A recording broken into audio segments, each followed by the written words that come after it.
Let's tear them apart.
Yeah.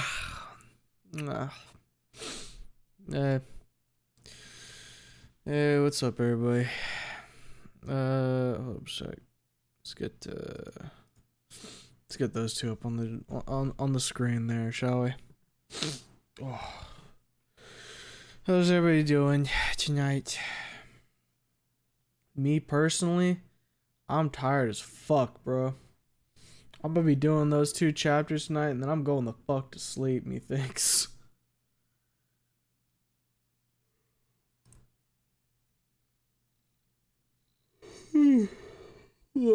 So for some context, yesterday I was out for about like 15 hours because the day before that I only had like an hour of sleep. So it was kind of like, doing that whole catch up thing. So, 1 plus 15 divided by 2 is about 8. So it's about 8 hours average over the 2 days. That's good. That's good. But I've been up since about 1 a.m. So I'm getting close to that 24-hour yap, right? We'll see. Jesus Christ. I think I need to get like a little bit of fucking gamer subs. Oh. Still haven't beat my 18-hour record, I see. Give me some time and I'm sure I'll get to that point. Let's get some music, shall we? Oh, just a second.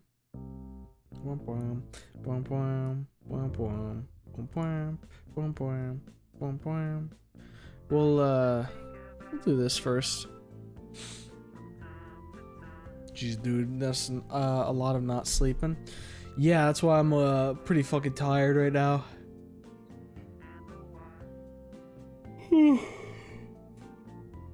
Basically ate dinner and then laid down for like half an hour, which was nice. God, it was nice. But I have obligations. tired maxing tonight. Abso-fucking-lutely. Don't know if you heard, but Wani Help got over 1,000 hits. Huh. Hell yeah. That's cool to hear, brother. You dry scoop, you give me some stuff. I use the guagua. Fuck. This is gonna be a real yawny opening, I'll tell you what. And the only one that I've tried is Blowhole Blast, so.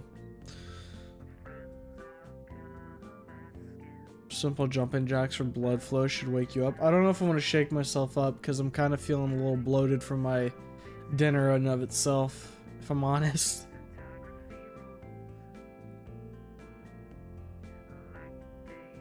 But maybe I'll do that in a second here, just to help. Yeah, give me just a minute. I'm gonna go get the gamer subs.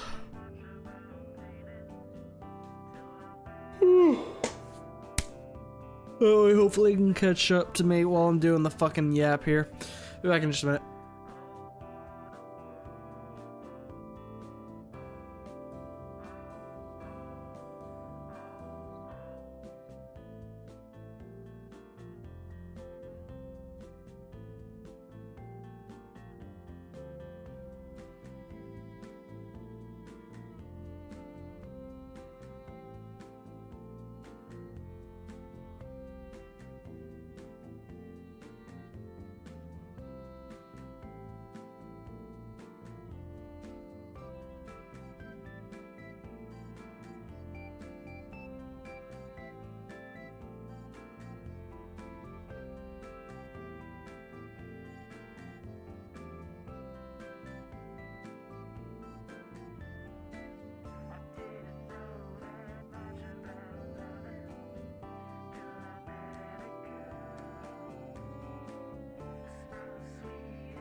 Okay, I'm back.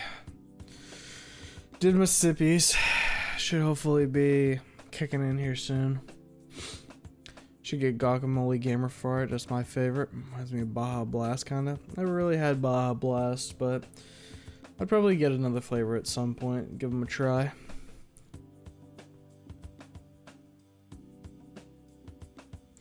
Be working on the Infamous fic for today. It's gonna be an interesting chapter, is all I can say. Grab my prehistory fact of the read stream. Hell yeah. Tried doing a solo run of Barony earlier, not even 5 minutes into the run, I got bouldered and just alt forward and went and got into bed. So that's one thing that you forget about when you're playing with other people. You only got one life in fucking solo. You squander that shit, straight back to the main menu.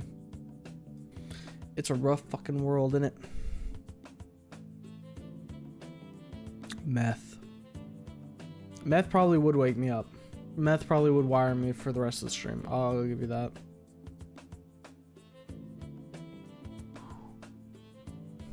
Someone from the Discord got me back into WT, and I blame you, Humo.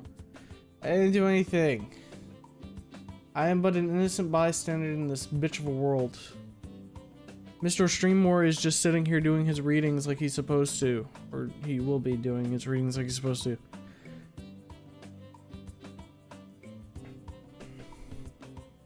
You know, trying to stay awake the whole time. How long are these two chapters? I want you hug. Wait, no. Punch Drunk Gator. That's where we are. by Jack Porade.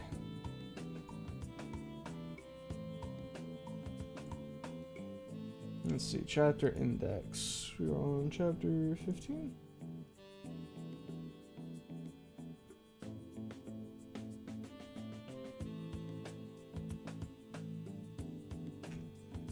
Okay, yeah, so this is right after the elevator.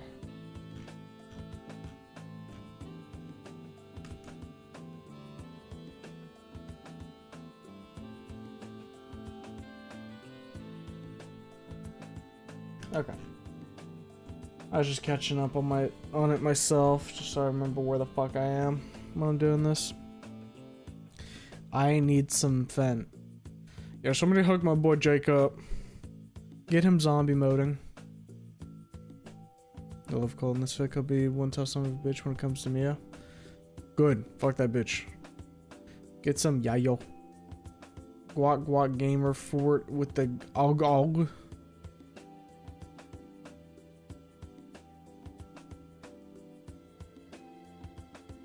Oh man.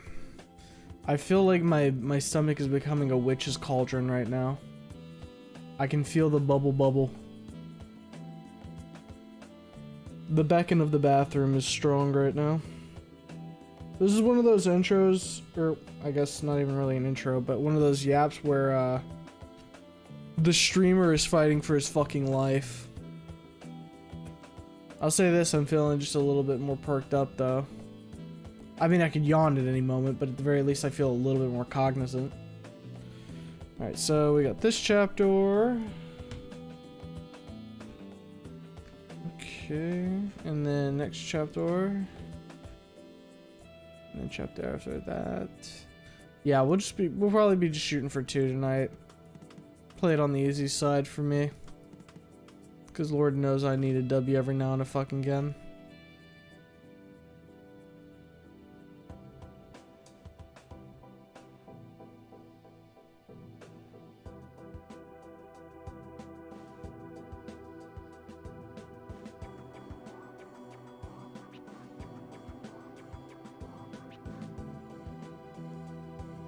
Sorry, I was checking out a ads from the Snoot Club.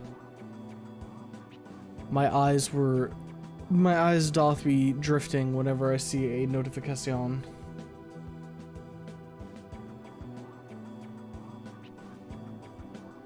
Would D use gamer subs or would he stick to protein powder? Powder D's never gamed in his life. I could believe that. It'll be, I assume there'll be a point in the fic where like Olivia's like, hey D, you wanna play a game? And D's gonna be like, Olivia, I don't know what the fuck this is. Need a game to know of G's for sure. Still quite behind on Punch Drunk Gator, so I'll dip the moment yapping ends, but I'll make sure to spam Mia did nothing wrong. Fair enough. You know, Artiv, we just had a moment with Mia last time we were reading Punch Drunk. It was terrific. Dave's certainly been interesting. Humo can attest. I certainly can. I will not put you on blast. Anybody who was there will be in the know. And anybody who wasn't, go reference the archives. The Discord archives. Fun fact, the actor for Cole from Infamous 1 was trying to sound like Batman, while Cole from the second one is just a simple middle-aged man. Listen to the difference if you wish. Perhaps I'll listen to it later. A lot of work and reading. If he did, I wonder what flavor he would like and why it would be raw meat. He's out there for the gains and he wants to be a fucking carno, baby. Very good moment. Cope and see the Artiv.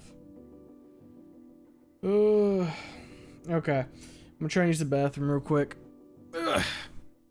And then I think we'll be starting the yap proper.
Whew.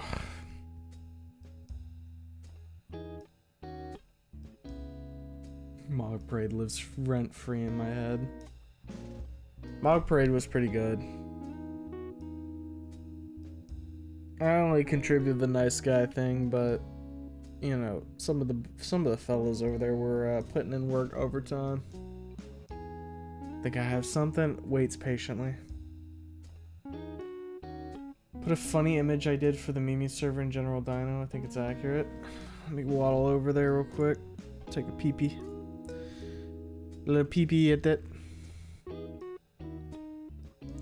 General Dino, scrolly downy.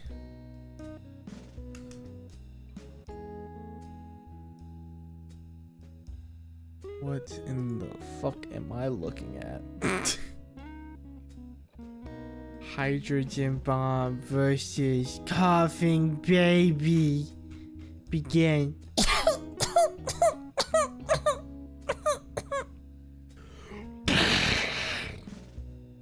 I think the hydrogen bomb wins. Woo! Punch on Gator! Yeah. Little PDG tonight. A little bit of PDG. 2 chapters of PDG, unless for some reason I do 1 chapter of PDG and then I sit there like a fucking zombie staring at the screen, nothing's processing anymore, and I'm trying my damnedest to do anything than just sit there in the absolute silence that follows. In that case, we would only do 1 chapter, but hopefully we can get through 2. Saw someone from the Discord saying he started writing Infamous X1 fic. Only 1 chapter in, but I did like what I read so far. Yep, that was Flip-O-Possum. They are currently working on the next chapter, they said. When are you going to be eligible for Super Chats? I want to give you my money. I actually got approved, so it's just a matter of opting in for the designated areas of monetization now, which I'll probably be working on between now and next stream on Wednesday, since Tuesdays are my day off. Speaking of, I might be affected by Hurricane Debbie, so while I will plan to do streams the rest of the week, if for whatever reason it fucks up all my internet and my power, obviously there won't be a stream in that instance. I'll probably be able to make a post in the Discord, so just keep your eyes posted over there, and if for whatever reason it looks like I'm not going to stream, I'll probably mention it there. Part of me kind of wants it too, because then I have an excuse not to work and I can just take this week and just sleep like a fucking baby. Why did I have what I want to write for chapter 6 of I Want to Snoop, but when I open Word, I just stare at the cursor? That's just how it is sometimes, you know? I might not be much of a writer myself, but I know that like when I've been meaning to do something, sometimes I just sit there and I'm like, I can't do it. I have it right in front of me. I know exactly what I need to do, but it's not worky. Fuck you, Debbie, leave him alone! Yeah, fucking go fight him, Vice. Throw like a... Throw a hydrogen bomb at it. Or a coughing baby. Maybe one of those two will work. Do you have a TF2 medic voice impression? No. I don't have one of those that on my keychain that I can just whip out, unfortunately. And if I tried to do one right now, I think it would be pretty shite. Not gonna lie. I could try to work on one though. Die, you beautiful bastards. Hello, lol. Witness the Jigga Jake. I remember that as well. About to give this hurricane 5 across the ass. Do you think it would moan if you did that?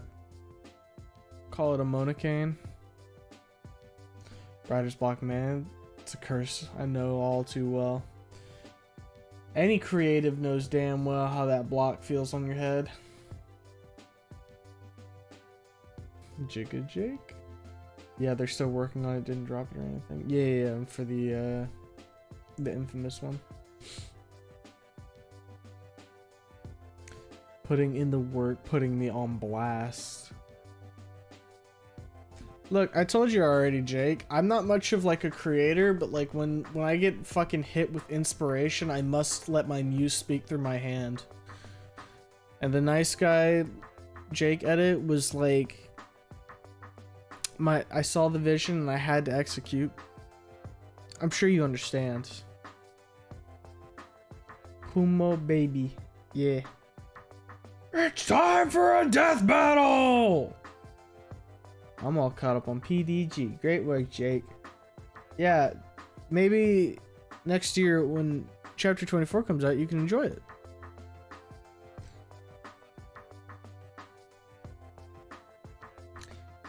Probably gonna have to drop this into the graveyard. Doubt this will send. Okay, if it doesn't send, just let me know.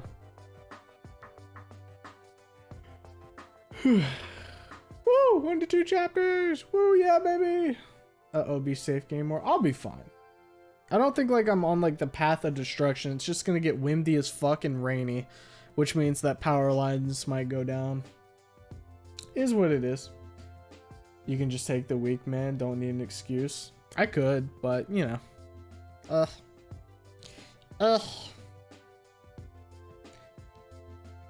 Hey, Humo, you need Tums.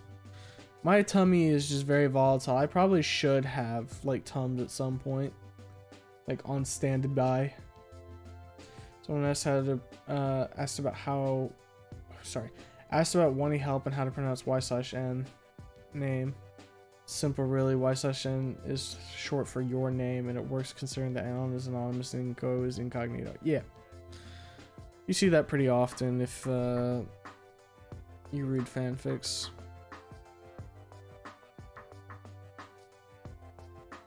Oh god, Cars just sent me a fucking Jake edit. Goodness. Looking forward to this. Good to calm down. So he was doing a DH2E game, and it was stressful. My assassin got her leg cut off by a bloody gene stealer.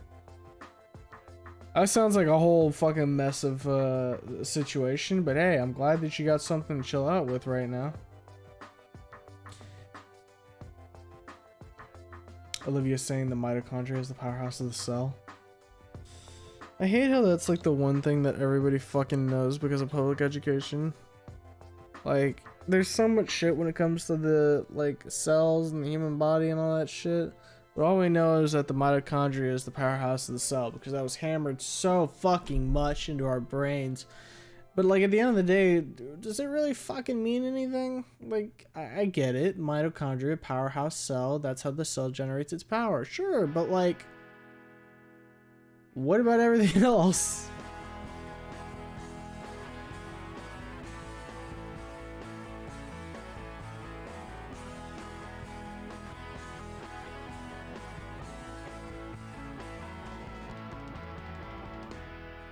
Does have a nickname just to make it work than his regular name. Gilly is his nickname, which sounds like, I'm assuming that's supposed to be Willy. By the way, I don't know where else to say this, but I had a dream the other night that there was a Wani movie and Black Griffin played Yadikin. Black Griffin.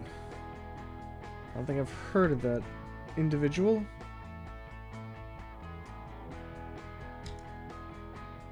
Time to do some research.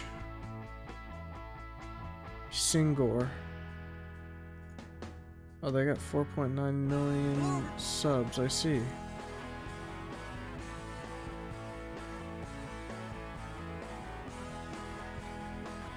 Interesting.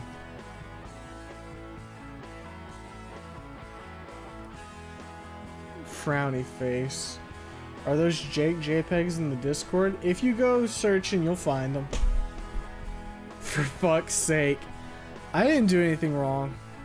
This was Cars at this point. As in Wily Coyote. Parasite Eve taught me that the mitochondria can combust people at any moment. They're just hiding their power levels. Oh, man.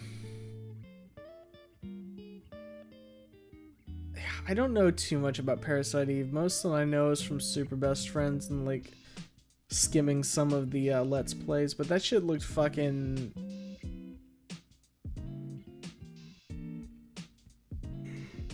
interesting, I suppose is the correct word. Poor Jake. Yep, the one thing you never forget while adding Hitler bad. Well, some people seem to have forgotten that. We do not talk about those people, though. Pretty popular in a fandom I used to be in. Makes sense. It looked like he's done stuff for other fandoms as well. Like, I think I saw, like, Hell of a Boss, or not Hell of a Boss, Has Been Hotel, and Five Nights at Freddy's, amongst the videos that I saw.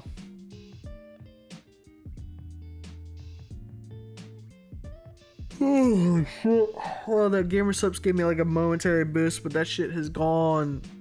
It has left the station. Oh, fuck. I don't want to mulligan the stream tonight. I don't want to do it. I want to do the readies. The people want the readies and I want to do the readies, but I'm so fucking tired. Ah. Woo. Maybe I go splash myself with some cold water in the face. Maybe that'll help. On topic of only help, your self-insert is finally in my latest chapter. There's fucking goal. Fitbit? Fitbit is tired too. I guess I gotta charge this son of a bitch. I thought it still had battery in it. Oopsies.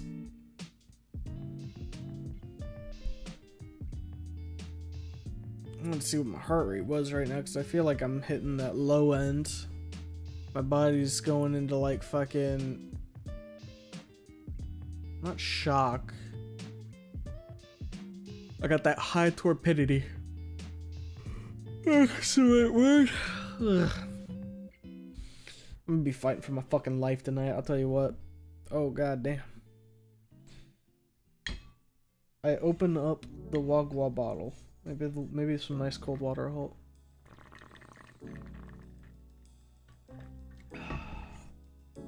help. Oh. I see that my OBS is actually dropping frames right now. That's not good.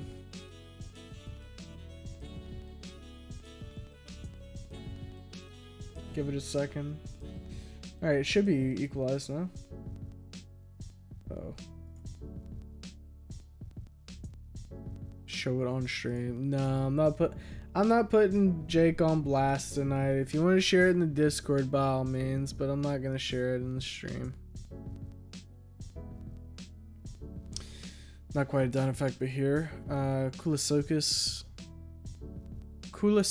at least I'm gonna assume that's pronounced, was one of the last and one of the largest and now extinct order of amphibians known as Temnospondyls. There we go.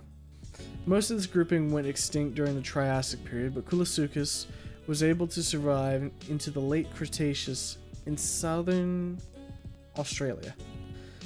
Through the fairly fragmentary remains we have, it is believed to have been roughly 4 to 5 meters long, looking reminiscent to modern-day salamanders. It's believed that Kulasukis was able to survive as long as it did due to Australia being much closer to the South Pole during this time period, with populations presumably dropping in Australia as Australia gradually moved north towards the equator, where it likely was outcompeted by animals such as crocodilians. It is most well known for its appearance in Walking with Dinosaurs. There we go. There we go. Reminds me, what's your next fic you're reading after Nun in the Chamber and Punch Drunk Gator? I don't know, I gotta evaluate it. There's been a lot of stuff. More memes. One of the other things that got drilled into my mind besides mitochondria is the facts about rocks. My science teacher was obsessed with them. There are just so many rocks, man. I liked rocks. That said, I can't remember shit about like different types of rocks, if I'm completely honest. Oh hell, Jigga Jake, I'm on rope watch right now for real.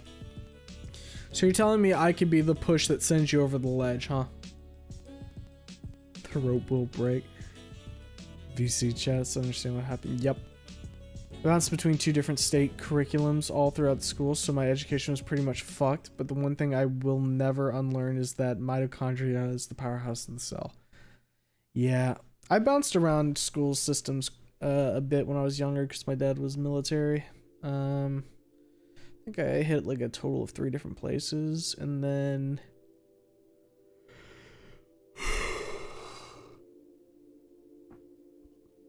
last year and last year of middle school, first year of high school was in California, and then I came back to where I was now for the last 3 years of high school. You ever think someone would just give a normal name to a human character in one of my fics? Team Wahoo. Guess wasn't gamer substantial enough. I'm dying. This isn't a joking matter. Morning, Lazzy. I've seen the Jigga Jake and mewing spears. Now my day has been improved and ruined right now.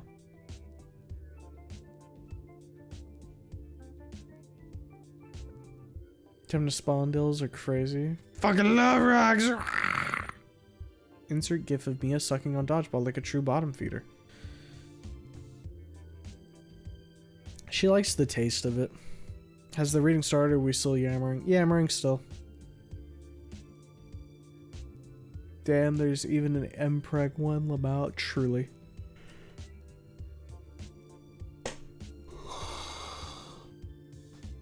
Yeah, tonight really is a rot stream for me. I feel like the goddamn Scarlet Rot came and got my ass.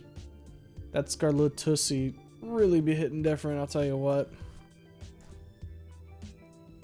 Might not be able to catch the whole stream. I got a GURPS game in a couple hours or so, depending on how long the stream is. I might need to catch up on the VOD. Probably. I think, pending when, like, if we start here soon, you might be able to get one chapter in before you get a dippy. Why they had to get my ass? I'm just existing, man. You posted a picture of yourself. They love that, and they're gonna use that to the fullest. Would add up that Mia enjoys the taste of rubber. Oh, man. My body's still rebelling against me, not just in the sleep. Got that fucking... I got burpees. I feel my gut just saying, you're gonna need to go to the bathroom again. I can already tell you that. Tonight was a mistake. I was gonna draw a picture of Michael Jackson and Jake kissing, but then I remembered that art takes time and effort, and I gave up. You know, it takes a brave man to give up when you think about it. A hero, even. Hell, quit mocking me.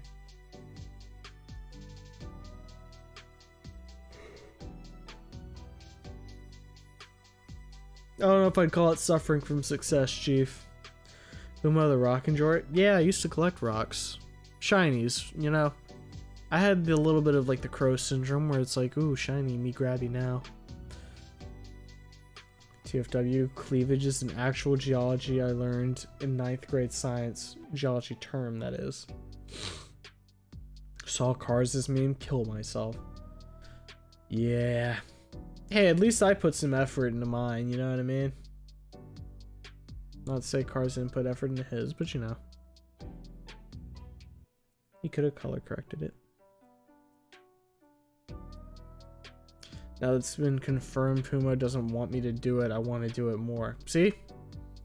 Then you've got situations like that where by saying you shouldn't do it, you're gonna do it now. At the end of the day, I win either way. Either there's less evil in the world, or I have actively made the world worse, which is funny on my part. Got a payday question. Who is your main character you play as? Because I always play as Chains. Wolf.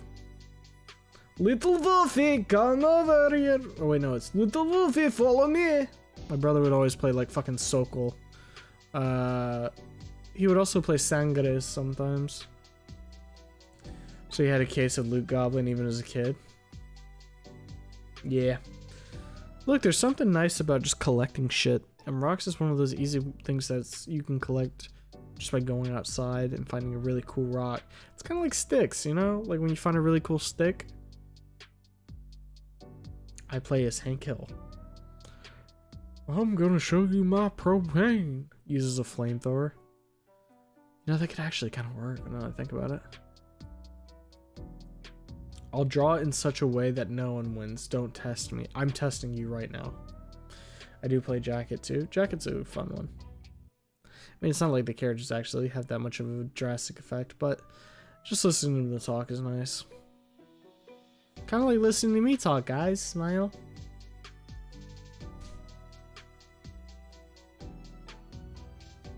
I learned how to make rocks explode. Can't think of the name of it right now, but it reacts violently to water. It's like one of the sodium ones. I know what you're talking about though. Rock thrower or spear chucker? I would probably throw rocks if I'm honest. Talking about Scarlet Rod. That shit brought me. That shit should fuck off. Yeah. Rest in peace, my boy Radon. You did not need to get the Rotussi on you. Mia would be a rubber sniffer with how she drives. Damn. Do we have canonical Mia driving terribly? Michael Jackson, why? I don't know, man.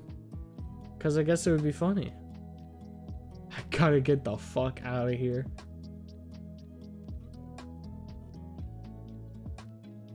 Yes, I'm not late. Ivan. Ooh, baby. Bro, as a kid, I was just foraging the recess yard collecting quartz. I got my trinkets. Dude, quartz is one of those ones that gets like really nicely smoothed. Plus, you can use it for power. You can store your power in it. It's the ultimate casting medium. Ah, I need a medic bag. Sodium explodes when in contact with water. Chlorine is an extremely toxic gas, but if you mix them, you get fucking salt. Love chemistry. I love salt.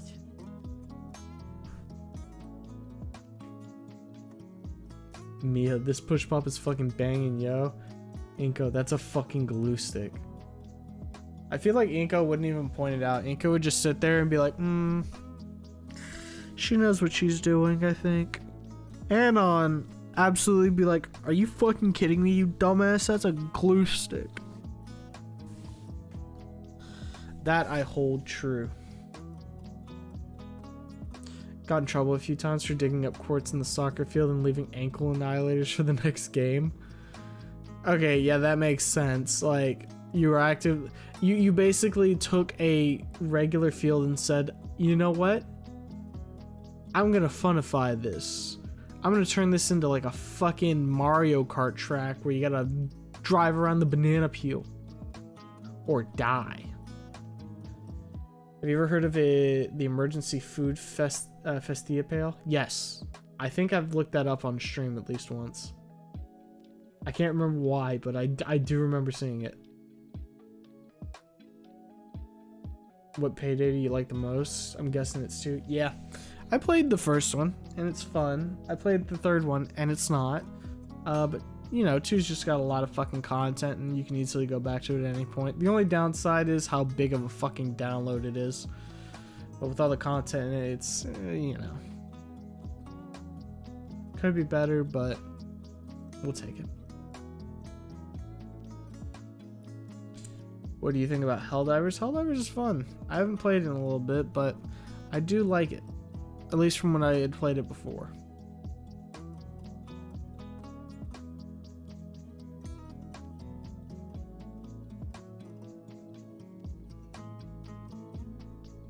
Haven't touched Payday 2 since 3 came out, but then again, I do miss it sometimes. Yeah. Yeah, I think I played Payday 2 like once since Payday 3 came out.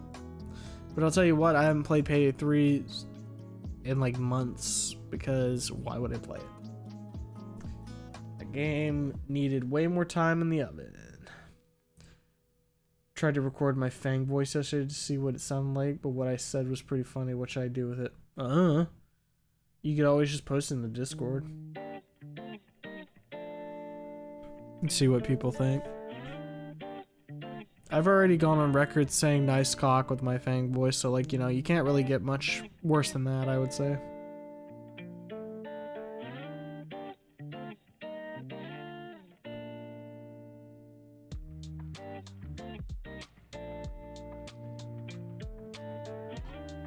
Favorite metal? I like brass. Tungsten. I want a tungsten cube because it would be funny to have.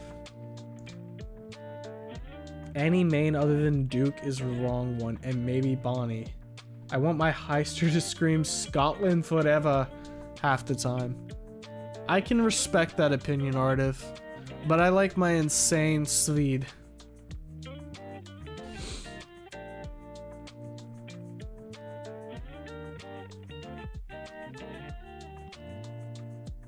Would people say that I hate E3 for Snoot games? I mean, would people hate me if I say that I hate Snoot's E3? I don't think anybody would hate you for it. They might disagree, but generally I think everybody can agree that Snoot E3 isn't necessarily a good situation that's going on at that point. It can get better, but it's different from like Wani's E3, that's for sure. Let me make this next game hard mode. There also was someone who drew a 20-something foot long schlong on the side of the school with chalk. As far as I know, they never found out who it was. How do you draw a 20-foot wide schlong and nobody is able to fucking figure out who done it? Like, that couldn't have been quick. It was detailed to boot. That's wild. If you're going for 20 feet, you're going the whole 9 yards. Yeah, they committed. Thing reads the entirety of Shrek Trilogy script when? Never.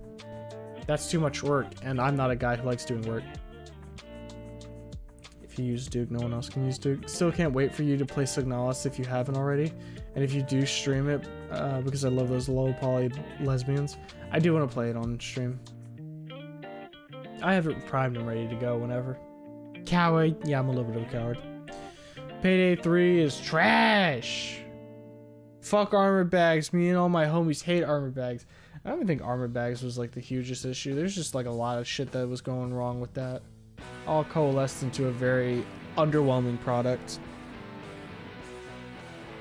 Prioritize the game yourself and then shame everyone else for not being able to pick him. Oh, you're like evil Max narrative, I see. I think Payday 3 has gotten a little better since then. Still needs work. Yeah, I mean, that's the thing though. Like, it needs people to be playing it, and I'm of the mindset I'll come back in like 2 years and see how it's doing, you know? Dropping snooting, I guess. It's not really what I sound like, and more of the words I said that are funny. We should have 3 more heists by the 1-year anniversary. I'll let him cook, but you know, the release left a sour taste in my mouth, that's for sure. Just leaving the band-aid on longer, eventually you gotta rip it off. Reed reads Hamlet. Occasionally broken up by him hitting a bong or smoking a joint, occasionally coughing afterwards. Now see, maybe that I could do. Made a hammer with a brass head and aluminum handle, probably the coolest thing I'll ever make. It sounds pretty baller, I won't lie. To carve or not to carve. Crazy I'm not paying for that for DLC armor that does what normal Payday 2 armor does, but worse. Needed yap chill for the drive home. Well, we're probably gonna be wrapping up the yappy here soon. One day I want to buy a lathe, put it in the garage, and make cool little trinkets. The desire to become a craftsman and whip up stuff and make it real. The manly desire to do so.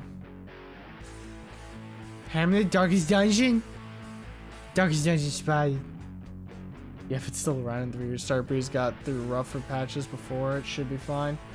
You'd hope. You'd certainly hope.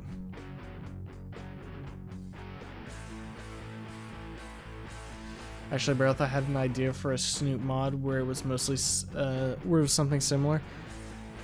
Same thing mostly, but it'd be Lucian of Samosata's, a true story and a lot less accurate. Really need Cave Livia to make a return to.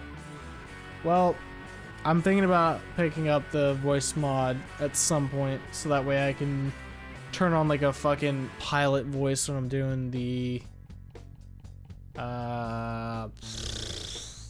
Project Wingman stream that I want to do. I prefer the strength and certainty of steel. I made a sword, still need more experience before I am good in metalworking. Good at metalworking / smithing. Hey, you're already further than I am, I'll tell you that. Trinkets, baubles? Dragon, you're so darkest dungeon pilled, aren't you?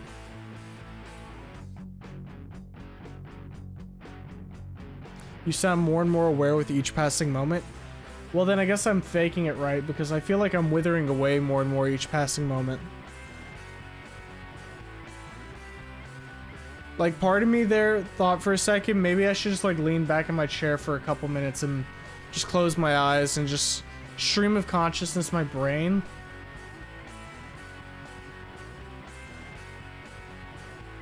I just imagine it as her, but with more realistic textures and looking kind of like Gollum. Cave Livia like that would be kind of funny. Treat. Speaking of, give Jake a shout out because of my infamous fake. I'll be having something like a Bloody Knuckle interlude, but it's called Electrifying Night. There you go. Shout out to Jakey guy.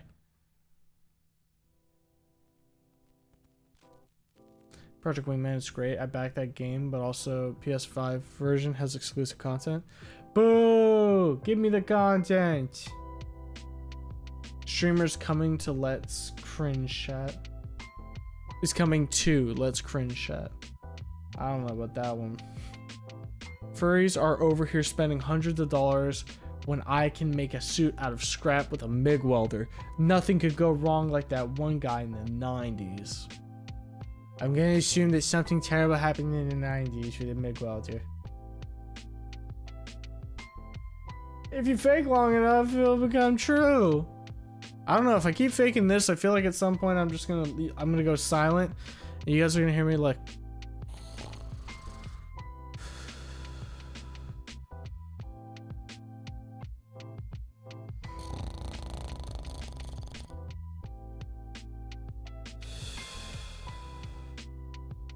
you know what I mean? That's what I did. Had my eyes closed while you're yapping till someone said Hamlet. See a new Monster Hunter Wilds gameplay and the new weapon silhouettes, Konga armor and 3rd gen Rathalos armor. I have not seen that yet. I'll probably have to take a look. I was gonna say after stream, but I know damn well as soon as stream ends, I'm walking over to my bed, laying down and passing out for at least 8 hours. Anything built with a MIG welder can be cheaper than a fursuit. How the killdozer are probably cheaper than a fursuit. Killdozer, my beloved, we miss you. Come back to us. Mr. Streamer snores and breathes into your ASMR. Ugh. Let me get a little closer for that.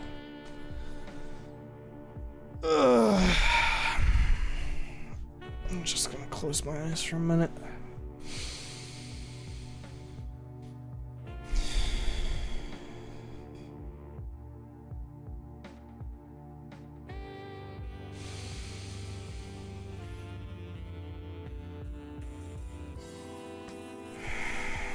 Just deep breaths, you know.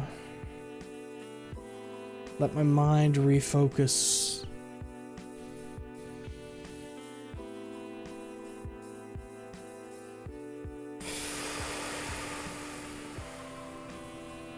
Need like some fucking guided breathing.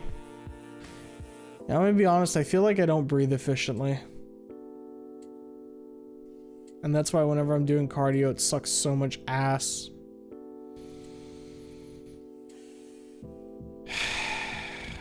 Bro, don't make a fursuit, make the Iron Man suit from the movie, the bulky bitch one. That's the only one I could make. A man is getting fucked over Lego City. Build the killdozer. I think someone actually made an RC model of it. The parts count is somewhere out there. Shouts to the 44 lurkers out there. I see you. Hello, lurkers. Mr. Streamer, don't sleep on chat. Seth Rogen laugh.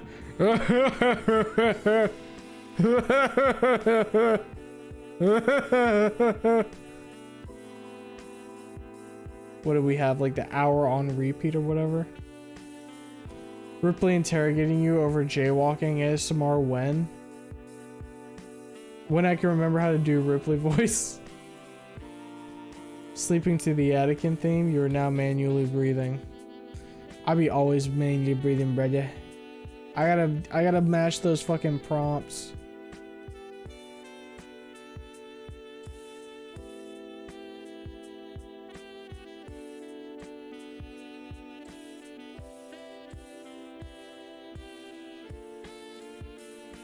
I want to build a fucking mace using a lathe. I must create before I can destroy. The mace be crushing and shit. It's like a hammer, except more fucked up. Lucas is so slow. You're not so slow, Lucas.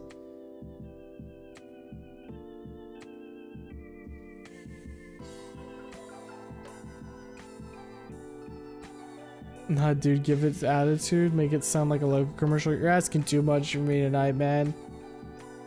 I'm fighting for my goddamn life out here. Mine was blown as a kid after I found the speed builds in the Lego commercials was just reverse sped up for a disassembling.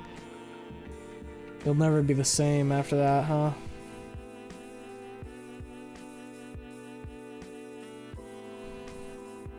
I'd sleep to chills, maybe.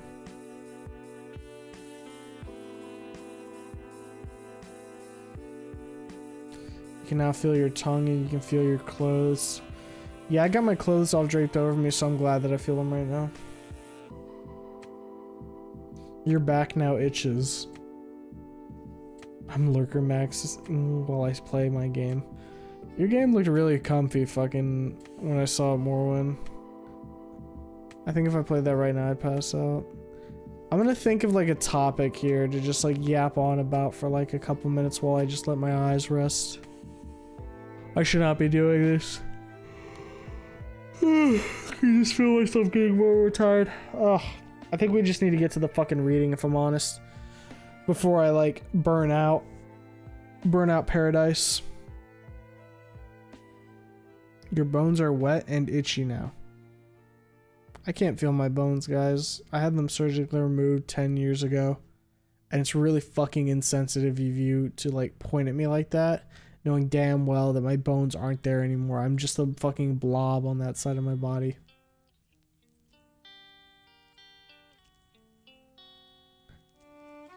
You can feel worms under your skin. By the way, water isn't wet. It's just very moist. I don't want to talk about it. Fuck you. Water is wet. Yap about Warhammer 40k. I don't know shit about Warhammer 40k. I'm not a Warhammer head. That's like some of the other motherfuckers in the Discord. Not me, baby! I don't remember what my special interest is. Brother's crashing out as he speaks. I take back what he said earlier. He's straight up melting. Dude, I fucking... Man, I probably could have got like another half an hour in if I just scheduled this for 11:30 instead of 11. I'm fucking stupid. I could have got more rest. Maybe it wouldn't have been enough. I need like a fucking full night's sleep, I think. Flubber Humo. Or sorry, Humnato. So that's why you're 5'3". No, that's why I'm 4'9", Ardiv. Get it fucking right, you freak. Bro has soggy bones, cringe. Fuck you, fuck you, fuck you, fuck you, fuck you! Objects are wet when covered by a liquid. Liquids are just the zenith of moist. Long live the lion for the emperor, for the motherland. Rest streamer, the book can wait. Jake will kill me. Jake will actually pull a gun on me. Dog, if you want to take the night, just do it. No, no, no. No, no, no. I gotta read. Maybe if I fucking feel like I actually crash, I'll just do one chapter tonight and maybe I'll make it up for you later. We'll see. Tell Jake I'll make him a D poster again. Jake, Flippopossum's gonna make you a D poster again, apparently. If the storm gets you, what games would you play on your Steam Deck / Switch? I do not have a Steam Deck, nor do I have a Switch. I would be bozoed out. If I did have one, though... Probably Darkest Dungeon, because I still need to get around to that. I got you, fam. So in the grim darkness of the 41st millennia, there is only war. War. You caused is water wet argument in VC. I didn't do that. That was chat. I'm reading chat. It's not my fault. If you do one chapter now, then you'll have to do 3 next time. Maybe. Rather you read the chapters bright-eyed and bushy-tailed than slurring every other word. Am I slurring my words? I didn't think I was slurring my words. Got to need you, Reese. Bro's starting to sound like that one angry cat. Download some emulators on your phone. I probably could. Sleep now, water gun. I'm holding myself hostage. Don't squirt yourself, that'd be not good.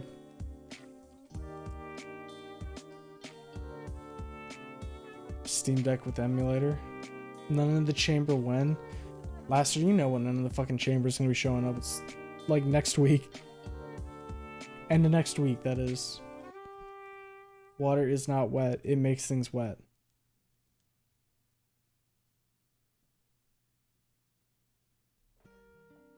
But the water molecules are surrounded by water molecules, therefore the water molecules are getting the water molecule wet. Therefore, water is making itself wet.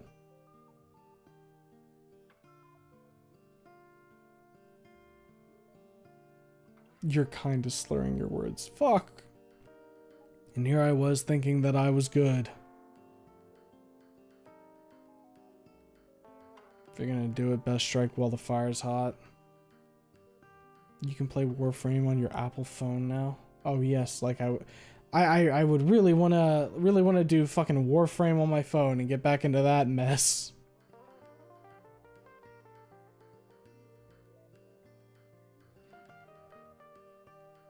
Play Fossil Fighters and Fossil Fighters Champions with a DS emulator then. Wouldn't mind if you read one chapter, sleeping's way better. All this talk of water, wet water is making me thirsty. Yo, fucking same. Hold up a sec.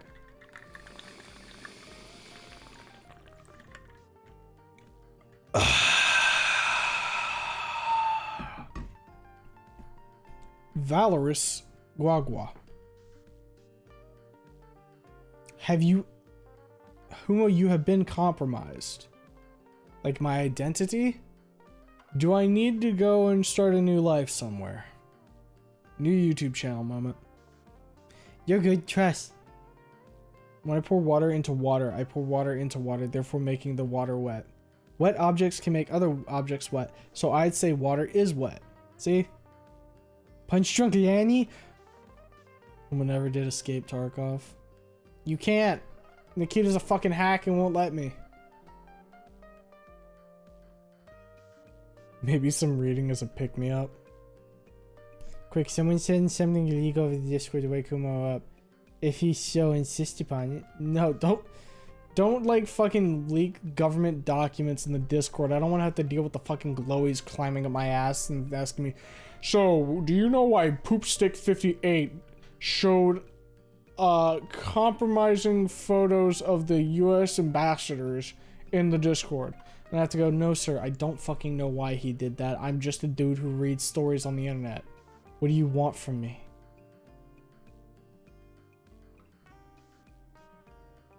Think of sand, bozo. Gotcha, I'll drop by the War Thunder forums. Oh, here we fucking go. What are we talking about? You know, some of you guys like sapped years off my life with one message. That'd have been one of them. So I won't give away that, but how about nuclear plants on how to build one? I mean, when you think about it, a nuclear plant isn't that hard. It's just an overcomplicated steam engine. If you understand the mechanics going into it, it shouldn't be too crazy to figure out how to use it. That's all I'm saying. Don't make us Mew spears you. What do you even mean by that? Sent you an AI cover. It's random, so it might help you be more alive, but be careful, you might get copyrighted. I don't think an AI cover will make me more alive. Some head from a goth chick might, though.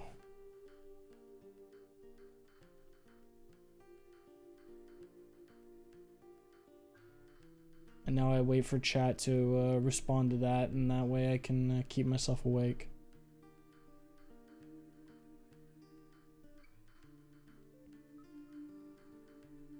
Whoa, my bad, Uma. I have visceral reactions to puns, man. I mean a nuclear bomb. Well.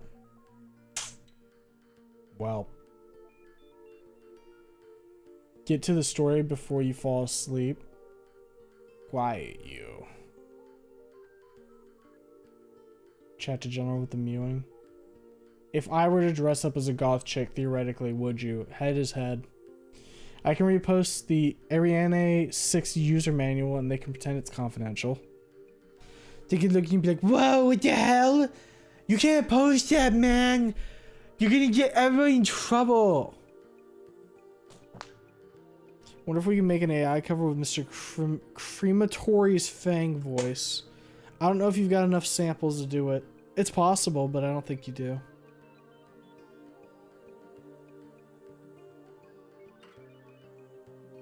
Messages to you on Discord. Heard goth chick head and I'm back in. It's that easy, ladies and gentlemen. You ever think about how whenever someone tries to set Anon up with anybody that isn't Fang, Amber fades from existence? I don't think about Amber too often, so no.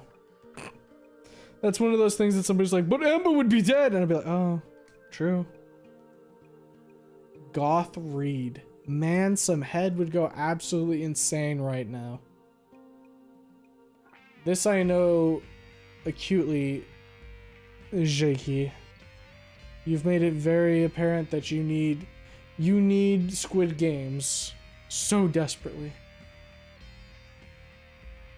Bro down so bad, for real, for real. Imagine head from a Hydra.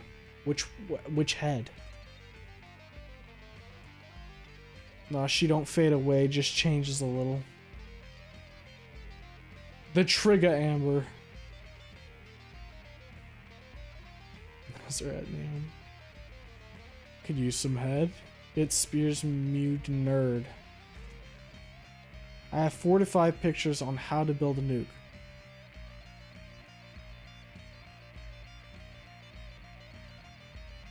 I'm just gonna casually make a dirty bomb in my apartment for the funny, you know? I'm out here biohazard maxing, straight up terrorist pilled. For all intents and purposes, this is a joke I'm talking about in Minecraft. People want goth versions of characters. Goth Judy, how does that sound? Ooh, how would that work? Huh. Goth Judenheimer.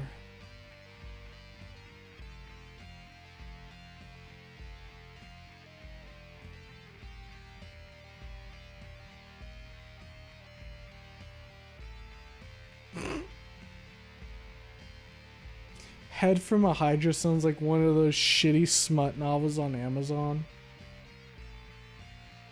The time the Hydra sucked my wee-wee.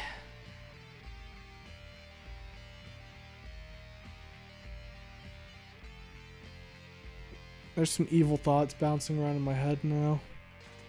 This is your guys' fault. Timmy, no. Goth Judy would just look like a Scandinavian metal band artist. Goth Tracy. The goth hot dog woman. Remove the goth from Judy this very instant! I didn't put it on her. I didn't do that. Don't mind me, I'm just gonna reverse engineer the G virus and prove it into the GX virus, which may or may not go under the code name Project Daikaiju. I got Goth Olivia and Goth Rosa pics. Yeah, I'm aware of those. I drew Punk Rock Olivia once. Fuck yeah. ads are just saying. Someone already posted Goth Rose in the Discord this morning. I believe that was Vise. Complete Goth takeover. Hell yeah, let him out. Who are we letting out? Oh no, the evil thoughts? No, it's just that if there's multiple heads on a Hydra, they can do a lot of stuff while giving head. And before someone suggests Goth Fang. At that point, you're just getting Witch Fang again. Which, honestly, yeah, cool. Give me more Witch Fang. They took Hydra out of Dragon's Dogma to shake my head. Someday I'll go back and finish Dragon's Dogma 2. Fucking someday.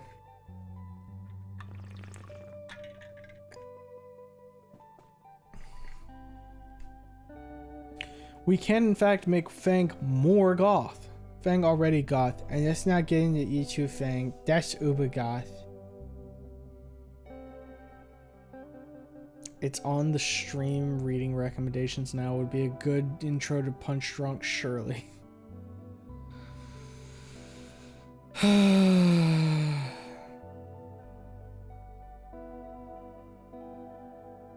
you aren't convinced on Hydras, then well, Andrea Lexon, for the love of God, don't show him on stream. Well, I won't show him on stream, but I will look.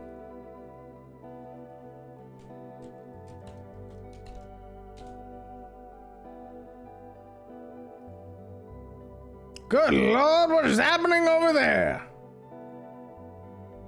Aurora Borealis? What? Aurora Borealis.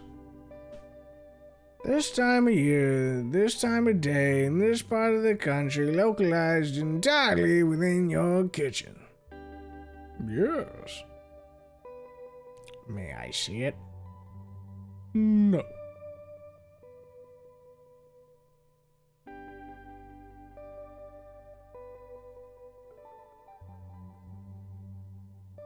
Which Fang and Red Head Fang are peak? That's Ubercuff, that's a drug addict. And there's the one kind of Fang we don't want, VTubers. Guys, don't act like you wouldn't watch a Fang VTuber if they had a nice Fang voice. Don't act like you wouldn't. I think the sleepy is spreading because I'm starting to fade all of a sudden. I'll catch you later. Good luck with your reading, Mr. Streamer. That's if I get to the reading and I don't die. Jake was already telling me to shut the fuck up because I can't talk right right now. Hydra's are returning to Darkest Dungeon, sorry. Dragon's Dogma 2 DLC alongside Death in the Mystic Knight class. Uses a Lance Spear now though. Okay. I figured I was going to go back to Dragon's Dogma whenever the DLC drops, because I heard with Dragon's Dogma 1, when Dark Arisen dropped, that added a ton of actually really good shit. And that it was going to be a similar kind of situation with the second game. Between December and February? Okay. That's time.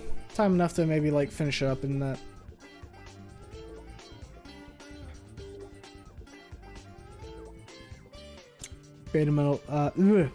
Beta Fang designs are actually cool. Yeah. Everyone big titty goth GF. Humo big titty moth GF? No. I don't like big babonga dongos. Dark Arisen basically doubled the content in the first game. First pass lanky Fang would be like getting cryptid pussy. Finished Dragon's Dogma 2, and Jesus, some of those side quests are hard to find. Great game though. I riz the bitch queen. I was just trying to figure out like what I wanted to even fucking do. Like class wise. I was giving everything a fair shake, and now I think I was working to maxing out all the classes. I wanted to hear book. Big titty moth GF I take. We're getting a Wani streamed hams mod. Or Wani steamed ham. I don't know why I added an R there. Epic. Redhead Fang is peak. I won't back down. Iron, I know you won't back down, but like you're like the redheads guy. Oh, unzip jacket. Right, beholders are returning in Darkest Dungeon 2 DLC. I keep reading DD2 as Darkest Dungeon. Dragon's Dogma 2 DLC. I fought fucking Medusa. I'm gonna assume something even worse is gonna happen with the beholder. Probably be good to have like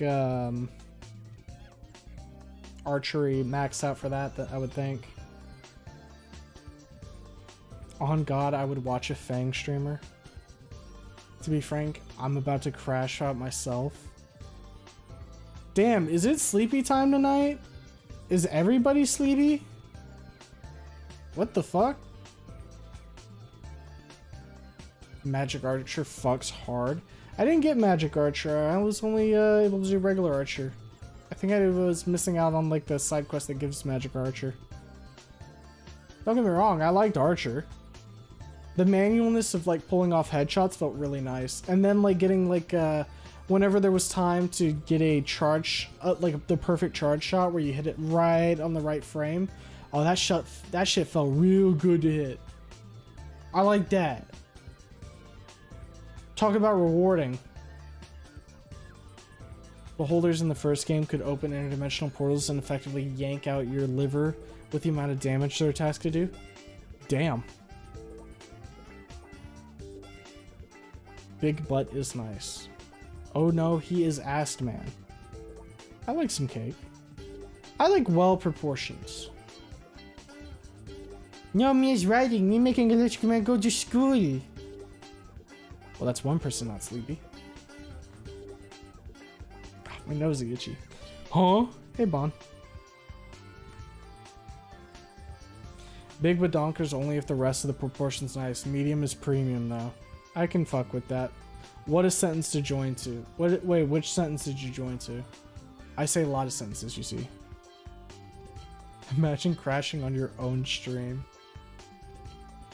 I also like blues. Yeah. And then I'm there in the middle with the Orpals.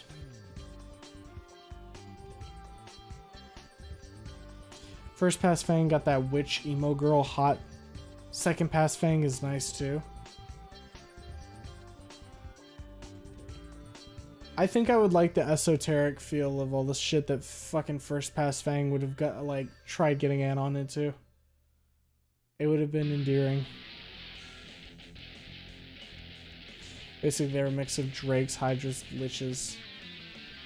Thick thighs this, big boob that. Shit has to be proportioned to be appealing. Absolutely. I don't like hyper stuff. That shit's very odd to me.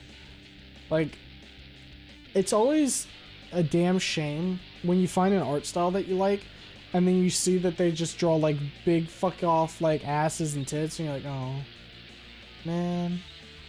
Like, you can do what you want to do, but, man, I don't want that. Sag. Me making OC characters in a Wani fic, me making Liz have more of a role too. Good. Flesh out the character more.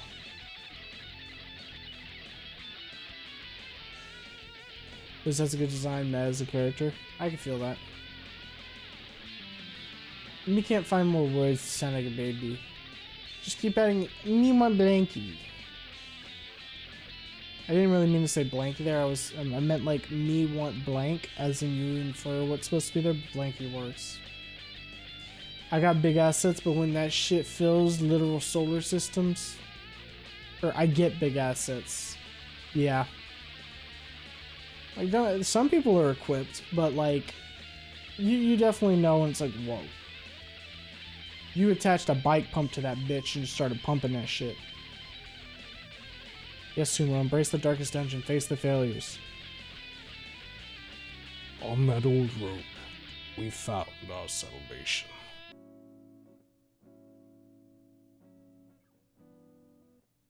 The light, the promise of safety.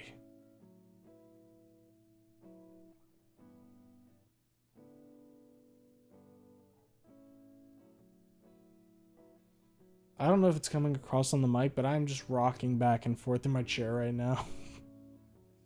Me when you book read, me smart me. Bike pump just like that one Trish pic. There's a bike bump to that shit. That's a different fetish. I know, but you get the point. Iron freak. No, I'm not. Everyone has the... Uh-oh. I scrolled too fast. Everyone has the case of the Mondays. This Monday sucks. I want a new one. First pass Fang nice too, but my favorite is that preliminary design Fang. Which one's the preliminary? That unbalanced extra long snout is peak. Okay. I just woke up to work. Everyone else crying about sleep. Lassie, you have to understand, man. I'm coming up on 24 hours. How do I think it is 24 hours? Cake maxing, bake maxing, something about moth ass, I think. Lassiter was trying to say that I prefer big titty moth GF to big titty goth GF. In which I replied, nah, I'm not about the big bitties.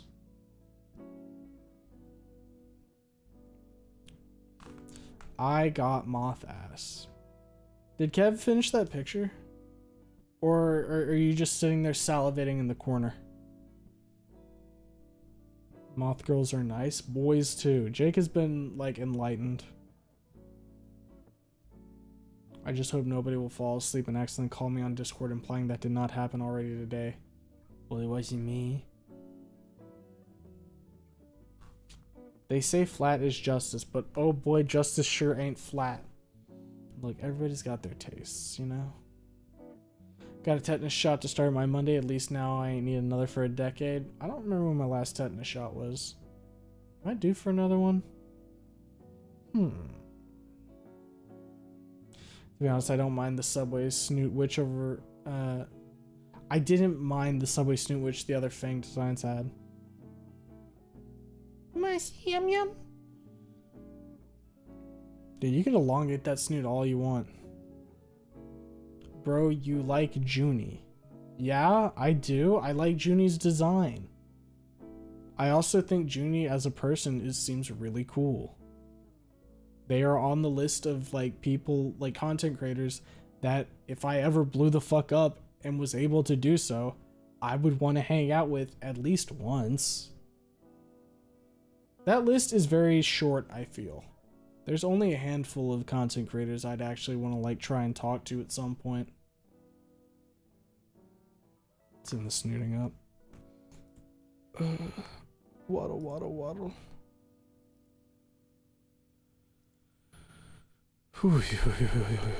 Scrollies.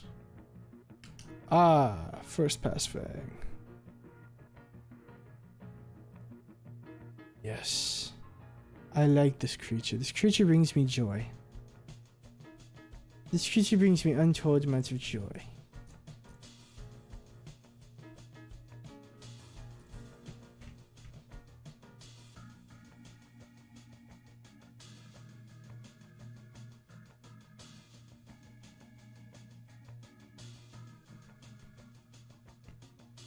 Guys, look at this being. Look at them.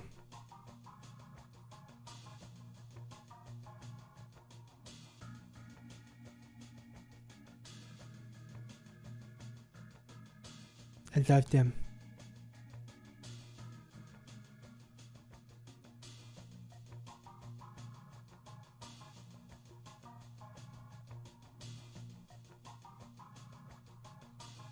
Fair. So you're telling me, Fang, I can just summon different... Oh wait, okay, so... Oh, I see what you're trying to do. Can you tell me? I don't remember what my Fang voice is. I can just summon different voices by using brackets. Is that what you're going for? Just gotta make Dorian's dad sound like Jeff Goldblum. I don't even remember what Jeff Goldblum sounds like. Looks more like an actual emo teen. It worked. Yeah, I just had to get on a bit. That's all. Here's the thing is too big. When I was young, teen, bigger meant better. As an adult, less is more sometimes. Still reading on the Chamber Fallen Angel. Oh, Scroll to face. God damn it, you're right. It gets worse. I'm at C20. Everybody's saying Big Booba or Big Bozoganaz. Bro, I just want to be held. True as fuck, brother. Just the loving touch of another human being would be beautiful. Chiro. Look, I've always thought Chiro looked like a nice little creatura. I like creatura maxing sometimes. Good night, chat, Mr. Streamer. Okay, good night, Sierra. I've said it before. I would love to like put Chiro on like the front of the in front of me on the motorcycle and drive, and then just let them sit there.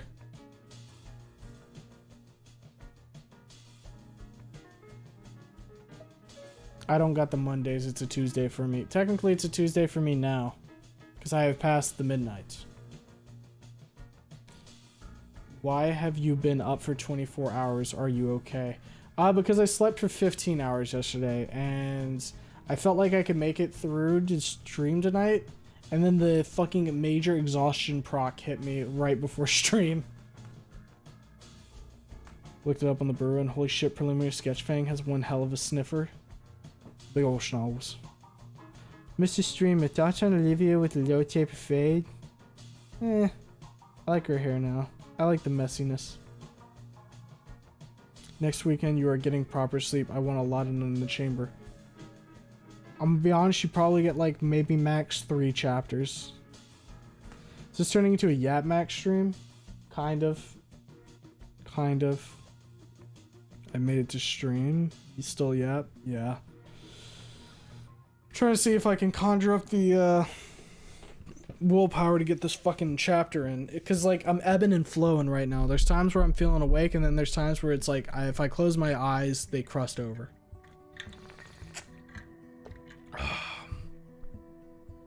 Would Deadpool make GVH joke if he was in Snoot Game? Yeah, probably. Preliminary design thing, my beloved. You know, artists, sometimes you do have good opinions. 10 out of 10 would let Fang drag me away. Like this Monday, stupid co-workers and had to haul 4,500 rounds of 9, 50,000 to 45 ACP. Yeah, that sounds like a lot, brother. Life finds a way. When you have fluctuating awake, tired shit going on, you best sleep. No, I just gotta let my heart just start pounding randomly. Your body is able to do a power reset. Yeah, sleeping do be like that. It's like, you know, I used to like fucking turn my computer off by just holding the power button. Nowadays I'm wiser, and I let it do its process by going through the proper channels. I'm also the kind of person who doesn't Alt F4 out of games. I go through the fucking, I hit escape, I hit quit game, and then I let it go through like that. Like a fucking regular person. Because somebody on the UI team decided they were going to give you a goddamn way to leave without using Alt F4. So, brother, I am getting out of there without using Alt F4. Goblin Village. I'll hug any of you if you pat my head. Okay. Yeah, I could do that. Went to the board to check the first pass tag. Bro, the first read concept was fucking green. Weed Raptor, Weed Raptor, Weed Raptor. You sound like a good version of Deadpool. Say something stupid. Hey, Morty, I turned myself into a pickle. I'm Pickle Humo. God, that was fucking terrible. Why did I say that? Messy hair, bestie hair. True. Tuesday morning, my routine is finished. Time to drive for an hour. Please read. I'll do as I feel, goddammit. Sip more gamey subs. I already got like one full dose of gamey subs. I don't want to like sip another dose. Deadpool and Snow / Wanific when? Be the change you want in the world. Broken clock and all that with Artiv. You thought you were here for Punch Drunk Gator chapters 15 through 16, but we're actually doing Kumanoda stream chapters 6,037 to 6,102. Jesus Christ, how like fucking short are these chapters? Can't write and drive, man. Okay, glad you okay-ish. Yeah, I'm fine enough. Just scream as loud as you can, it'll wake you up. I can't scream that loud. Someone might come in here and break down my door and say, shut the fuck up, idiot.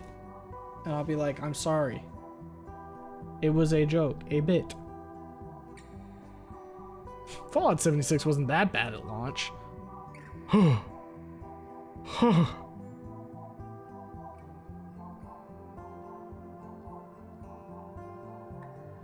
Alt F4 sometimes messes with the save, so that's better. Yeah, it's like, fucking, come on now. Don't be weird. Don't just hit Alt F4. Hit Alt F4 if your game has decided that it's trying to actively kill you. That's when you Alt F4. I saw that if it hits me with that, a stop job is running. When I tell it to shut down, it better shut down in a minute or I'm cutting the power either way. Okay, that I can kind of understand. If streamer is EP, there's a tip I learned from night driving. Kick your heart into panic mode. Hold your breath for 15 seconds longer than you can. It'll hurt. Then exhale as slowly as possible. We gonna put ourselves in fight or flight mode.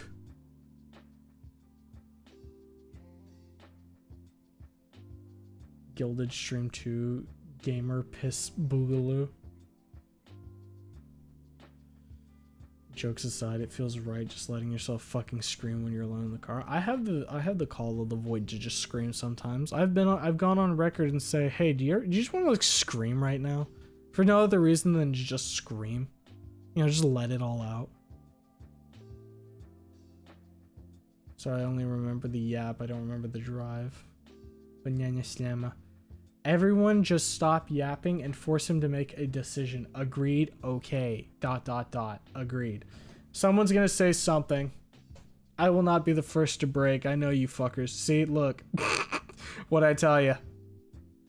I'll Alt F4 whenever I so choose. These programs take space on my computer. I'll do whatever I desire with them. Do I need to grab a tactical baggie to get your ass to sleep? Put me in your big sleepy bag. I don't know, maybe you make a YouTube video. Just recently made a FNAF fan game vid. I need to make videos. Going back to the proportion discussions, I like them big, I like them chunky. Honestly, I don't care what they look like as long as they're pretty. Don't matter if it's a boy or girl, pretty is pretty. Personality helps too. Lol, Lamau even. Lol, said the scorpion. Next person to speak won't met their dino wife in their dreams. Uh-oh. Looks at Lassiter. Okay. Let me lock in for a second here.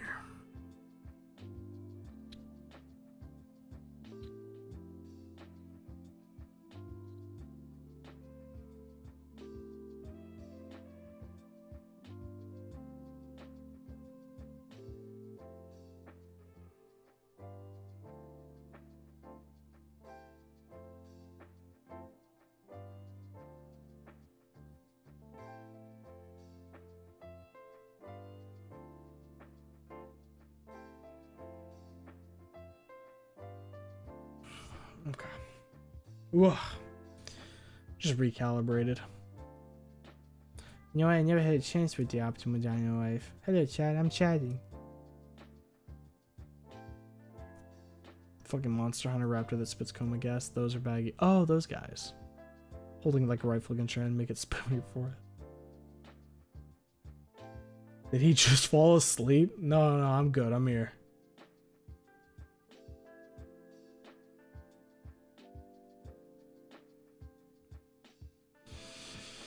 Alright. Alright. We're gonna take a stab at it. We're gonna take a stab at it.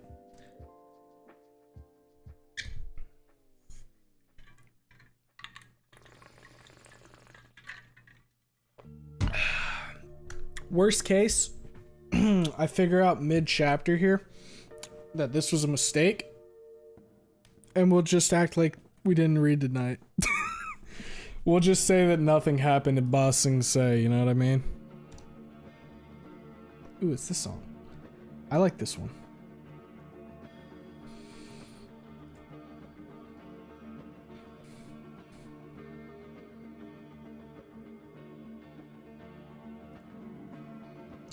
and piss. Lordy Lord. Take a quick bong rip before reading as you should. Me not heavy bongy. Alright, let's get everything situated.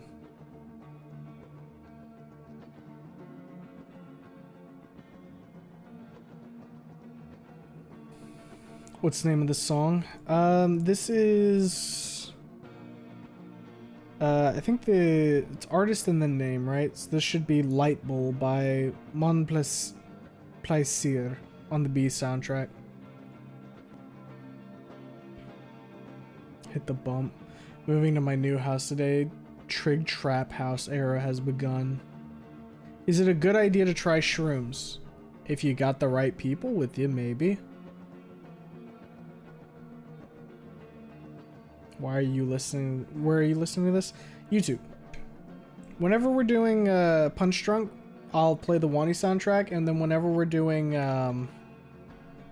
whatchamacallits, None in the Chamber, I put on the...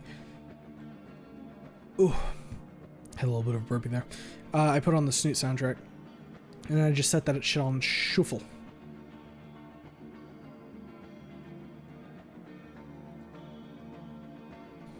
Do I have this close?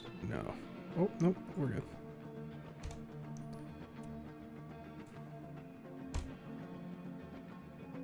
Done the same fans when Fang reloads. Fucked my partner on shrooms. It's intense. Shrooms into bro job. Be careful. Damn, I thought they finally put the B soundtrack on Spotify. Maybe? Is it? Let me see if there's a Spotify link. Oh, they probably can't put it on Spotify because it's, like, free music type deal.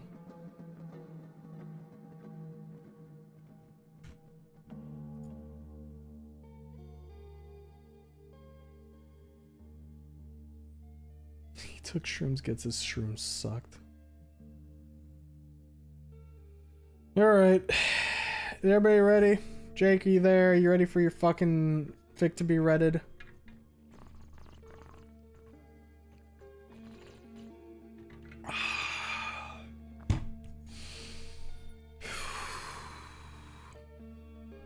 Yeah. Okay, so you're just barely holding on, huh, bud? All right.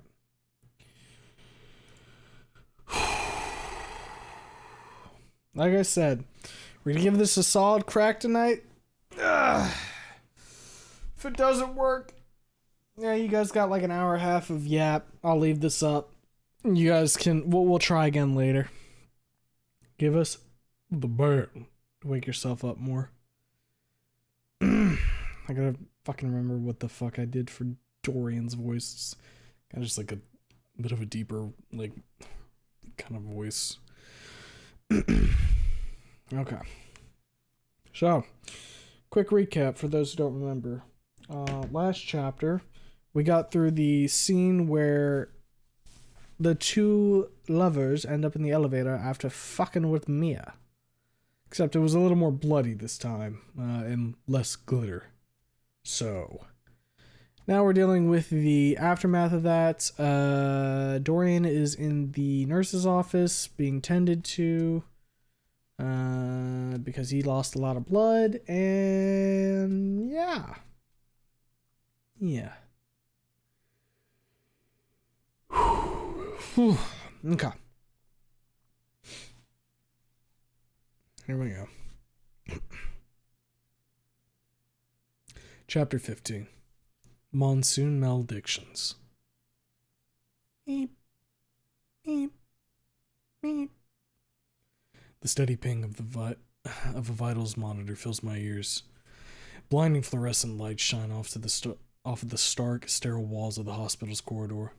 Each step I take echoes loudly, reverberating through the empty halls as I make my way to her room. My heart pounds in my chest like a drumbeat, the anxiety and fear building up with every passing second. I reach her door, and it looms before me menacingly. My hand trembles as I push it open, and there she is, lying in the hospital bed. So frail and vulnerable. Tubes snake up from her arms. Her face is gaunt and drawn. My mother. The woman who was once my pillar of strength. But she's not alone. No. Sitting by her bed, facing away from the door, is... me? The doppelganger's head turns enough to stare at me with one eye. Disdain is plain across his features. Doesn't have a scar, but his face is marred by shadows that never seem to disappear, no matter where he stands in the light. His voice drips with contempt as he speaks. What are you doing here? You had your chance to grieve and you threw it away. My brow furrows and I step into the room. I try to speak, but he stands up and turns to face me, clenching his fists and cutting me off. You think after everything you've done, you can just go back to being a normal person? He sneers, sword sliding out like venom. You're nothing but a thug, a stain on everything she ever stood for. His words cut through me like a knife. Each syllable is a painful reminder of the person I've become. I try to find the words to defend myself, but anything I can muster dies in my throat. He continues, his voice laced with mockery. How long until Olivia realizes this is pointless? I stiffen. He grins at me maliciously. How long until you hurt her too? I blink, and my mother's form in the bed is replaced by Olivia. She's pale. Her breathing is shallow, only aided by the mask she wears. A wave of nausea passes over me as the doppelganger steps up to her with a somber expression, running his hand gently through her hair. She won't deserve this, but you'll do it anyway. His hands suddenly snap out like vipers, wrapping around her throat and squeezing. I try to run forward to stop him, but my legs feel like they're stuck in quicksand. I can only watch this twisted version of myself choke the life out of the girl I've come to care for. Beep, beep, beep, beep, beep, beep, beep, beep, beep, beep. I sit up in the nurse's office bed with a strangled gasp, covered in a cold sweat. My gaze turns to Olivia, who's starting to sit up in her chair groggily. How long until you hurt her too? Fuck off, dreams. Nurse's office is a room within the building, so there are no windows. But even from here I can tell it's storming like a son of a bitch right now. Olivia rubs at her eyes, stirring. What? Suddenly, both of our phones blare out a droning alarm. I pull it out of my pocket and read it. Emergency alert. Severe. National Weather Service. A monsoon warning is in effect for this area. Heavy rainfall and strong winds pose life-threatening risks, including flash flooding and landslides. Take immediate precautions to protect yourself and your property. Please shelter in place until this warning clears. I barely have time to register it before the door flies open and Yadikin steps in, hunched over, soaking to the bone, and completely exhausted looking. I side myself into a sitting position on the bed, slightly alarmed. You alright, Yadikin? He heaves out one final breath and then clears his throat, leaning up. Yes, sorry about that. The faculty is doing a sweep of the campus right now. Apparently there's a monsoon scare right now. I hold up my phone, the warning still plastered across it. He peers at it and nods. Yep, that's the one. I stared at myself again, asking a question. Never been in a monsoon. We gonna be alright? Yadikin takes a seat in one of the chairs, leaning back with a soft sigh. No, of course. Schools are designated shelters for the worst disasters. If anything, you're safer here than at home. I cock an eyebrow. Aren't there open hallways here? He nods, but raises a finger. Yes, but we have covers we can raise with a winch, which is coincidentally what I was just doing. I nod as Olivia rubs the rest of the grogginess out of her eyes. What do we do now? Yadikin shrugs. Shelter in place. We're all stuck here for a few hours. Come on, let's get to my classroom. This part of the school tends to flood a little bit during things like this. He stands up and stretches, popping his back with a quiet grunt as he leads us out of the nurse's office and towards his room. I become keenly aware of the fact that I'm not wearing a shirt. A little awkward walking around school like that. Say, Yadikin, what happened to my jacket? He hums. Janitors had to trash it. It was completely soaked in blood. Damn shame. It was snazzy, too. I grumble angrily as we finish the trek to his classroom, heading inside. I regret ripping my shirt up. Olivia ogles me intently. I don't mind. Yadikin slumps behind his desk, leering at Olivia. Behave yourself, young lady. She wheels herself to her usual desk, pouting. He's the one without a shirt on. I sit down next to her. I'm also the one with 2 holes in my shoulder. Speaking of which, think the scars are cool? I gesture to my new scars. Thanks to you, Demetrius. Olivia smirks. Yeah, you look like another guy from Fighting Spirit. Minus the hair. I cock an eyebrow. Really? Damn. We gotta watch that soon. Olivia's eyes light up. We could do it now, as long as you don't mind huddling around a phone. I grin. Huddling with you? That's an invite I'll accept any day. Olivia giddily starts pulling out her phone, until Yadikin erupts with a clearing of his throat. Actually, why don't you use this time to catch up on some schoolwork? I'm sure you have some work from other classes still pending, and I can't think of a better time to tackle that than now. She immediately sours. But today's been rough. Can we do this instead? Or at least finish our naps? Yadikin shrugs. That's fine too, but aren't you falling behind grade-wise in some of your other classes? Nice snort. I'm not. Olivia peers up at me hatefully for a brief moment before refocusing her attention on Yadikin. Maybe.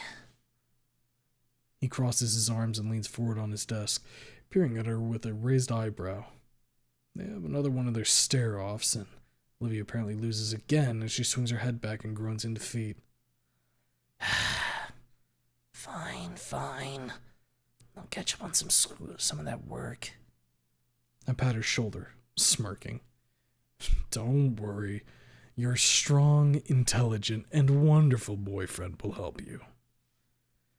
Yadikin chuckles as he withdraws some papers to start grading, and Olivia leers at me as she puts her phone away and hefts out her gargantuan math book, which hits the table with a loud clunk, followed by her notebook. After a little cajoling, she starts working on it with my help. Even with me chipping in, though, she really looks like she'd rather be doing literally anything else. Eventually, she's had enough and slams the book shut with a huff, furrowing her brow. No, can't do it. Can't. Sorry. I need to do literally anything else. Yadikin glances up with a hum. Well, I do have one particular thing I need help with, but... He looks at me. I need both of you to help with it, but D, you in particular would have to do something I'm not quite sure you could do, given how frequently you seem to get yourself injured. I scoff, waving him off. I can do it. Compared to the chest cut, these little holes in my shoulder ain't nothing. What you got for us, Teach? He gives me a dubious look, but stands up anyway and heads for the room in the back, gesturing for us to come along. All right, it's back here. We follow him, and as he opens the door, we're greeted with the crimson glow of the dark room. I think I had heard him mention this at one point, but I'm gonna be real, and I don't pay a single fucking lick of attention in photography class. Ben does his best to keep me engaged, bless his heart, but good lord. I'm only passing because of my autopilot note-taking skills. and my ability to take acceptable photographs when I really need to. Still, it looks neat in here. I don't get to ogle it for very long, as Yadkin flicks a light switch and bathes the room in normal lighting. I suppose this place doubles as a dark room and a storage room, given the heavy-duty racks laden with boxes and equipments of all kind. I peer around the room briefly and then turn to Yadkin. So, what are we doing? Yadkin gestures to a stack of boxes in the corner. In this case, you. See those boxes over there? Time to put those fists of yours to use for something other than punching. They're much too heavy for me, you see, and I need one at each of the stations in here. I groan quietly. Should have known. This is revenge for not being able to help you with the stuff at the wedding, isn't it? He smiles wryly at me, a mischievous glimmer in his eyes. Why, I would never do such a thing. He then looks away, contemplating something as Olivia giggles quietly. Actually, I don't think I can legally make you do this, but... He looks at me expectantly, finishing his sentence there. And I stare back, and I find myself throwing my hands up in the air in defeat. All right, I'll haul your heavy-ass boxes around. He claps his hands together, grinning widely. Nice! Come on, Olivia, let's get out of his way. You'll be able to help with what's in the box. They both head back towards the entrance of the room, and I'm left glaring at the boxes with a hefty dose of resentment. My ass is not deadlifting that shit right now. I scan the room, and my eyes settle on a dolly, tucked very out of the way in the corner. Jesus. If I wasn't looking for it, I wouldn't have seen it. Well, whatever. I walk over and heft it out of the corner, setting it on the ground. I watch from the corner of my eyes Yadkin and Olivia share a look of disappointment, and I turn to leer at them in faux anger as I push the dolly over the boxes. What's with that look, huh? Olivia stares at me in amusement. I was really hoping you wouldn't see it so I could watch you lift them and fail miserably. I snort, grinning. Yeah, right. You just wanted to watch my no-shirt having ass get sweaty so you could get all hot and bothered. She immediately recoils and turns beet red, and Yadkin barks out a laugh. He's got you there. She looks up at him in shock, jaw falling open as she somehow turns more red. Mr. Yadkin?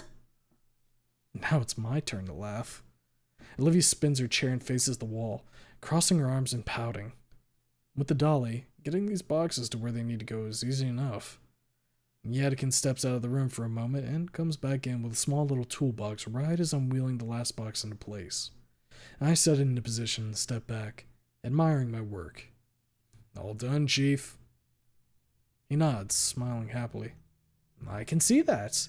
Good work. And time for the next step. You'll want to pay attention, D. He grabs a box cutter off of a shelf and neatly opens the box.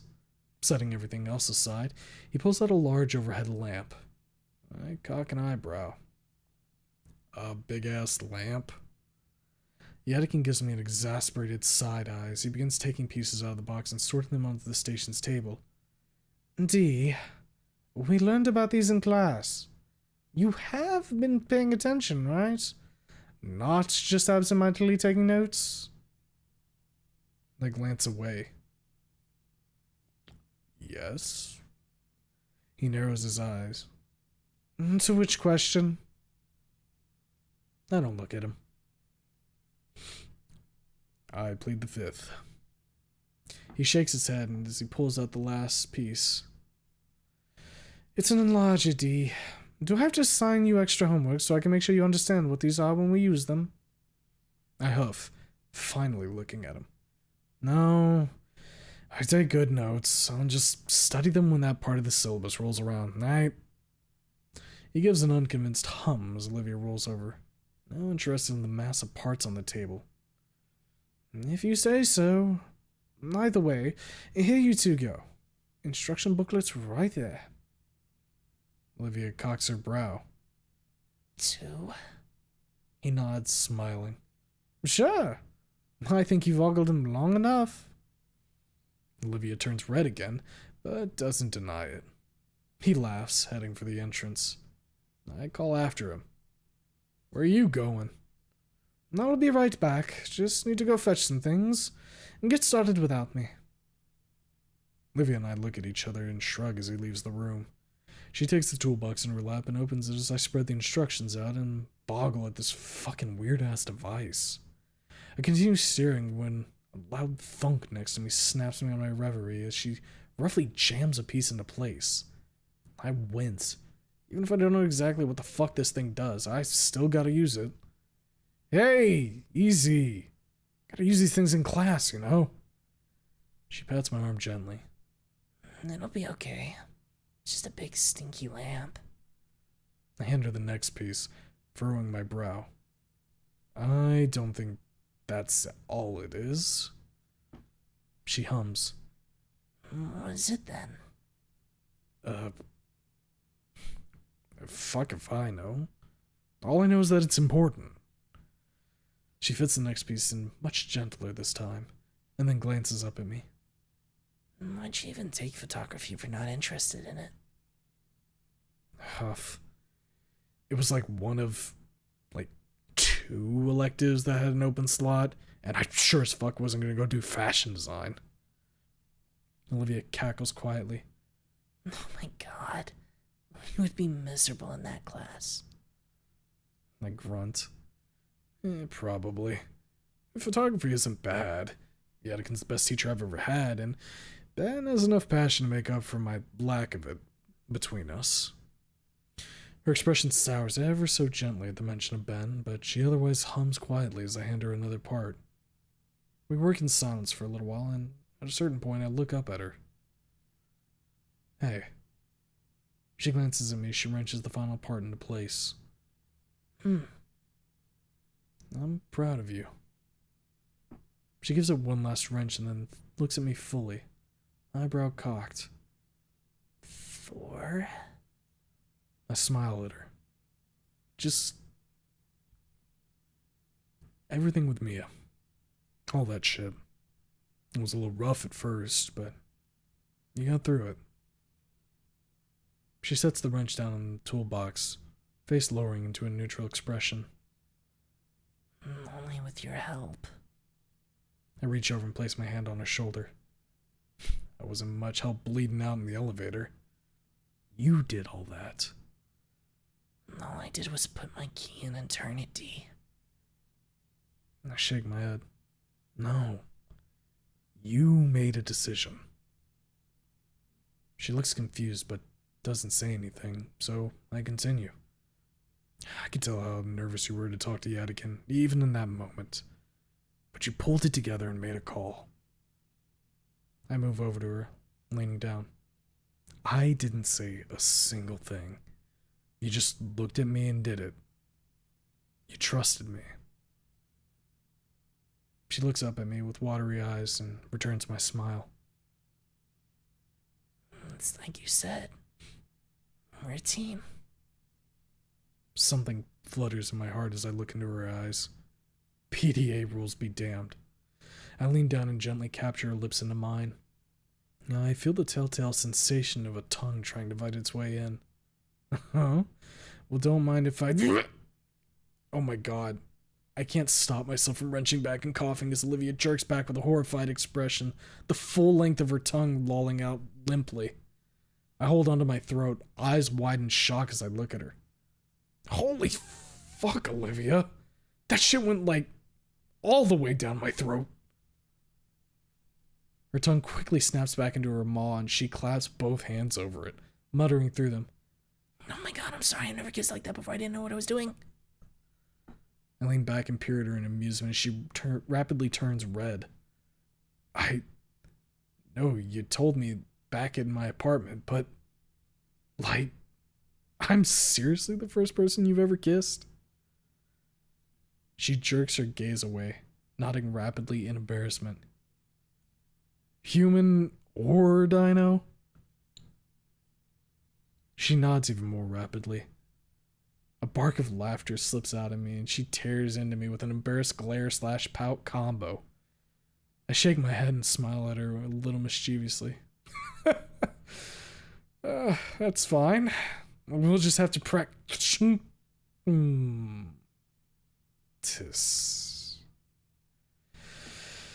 I can't see a fucking thing. Even the HVAC has gone silent. I hold my hand up in front of my face. Yep. Nothing. I know Olivia's right next to me. I can hear her breathing. Her voice squeaks out, shaky. Yeah. I fumble around in my pocket and draw my phone, using the screen as a rudimentary light and bathing us both in a very soft glow. Olivia looks fucking terrified until she sees my face. Even then, she's still shaking. I'm here. You okay? Her hands find my empty one and immediately start squeezing a little too hard. Only a little, though. Yeah, I'm okay. I hum gently to her. Aw, she's scared of the dark. Not something I expected, but it's endearing as fuck. We sit in silence for a few moments. Her shaking steadily slows as I gently run my thumb across her hand. And eventually she looks fine again and speaks. We should go find. The door flies open as someone calls our names out. A flash of light blinding us both as Olivia shrieks in fear, and the first neuron that fires off in my ape brain is to protect, as I leap in front of her and post up to our would-be assailant. The blinding light fades, and I'm instead met with the illuminated face of Yadikin, who wears a neutral expression as if he just didn't scare the absolute fucking piss out of both of us. It took a bit to find a flashlight with the power out. He registers my stance and cocks an eyebrow. Oh. Oops. Did I scare you both? We scream, yes! At him in unison, and he grins. Just kidding. I know I did. He lowers the flashlight away from his face and scans the room. Only got one done, You guys weren't slacking off and smooching or anything, were you? I lean to the side, putting a hand on my hip and sneering at him. Oh yeah, we were doing all kinds of snogging in your dark room. Gonna have to disinfect the shit out of it. Olivia shouts my name in exasperation, yet Yadikin looks unimpressed. Goody.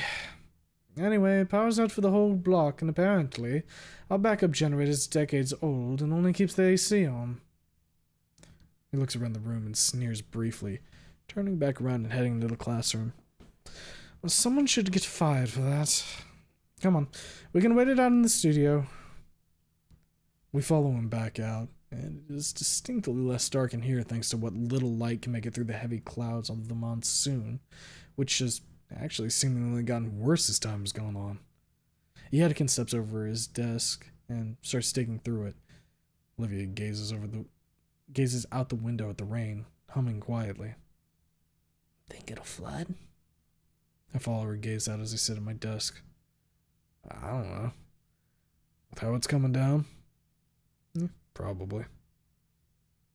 She nods. Yeah. You know, the ground floor classrooms used to have a carpet. Yadikin grunts as he starts setting small little things on his desk, but I can't quite make out what. Ugh, don't remind me. That chunk sucked away half a year's funding.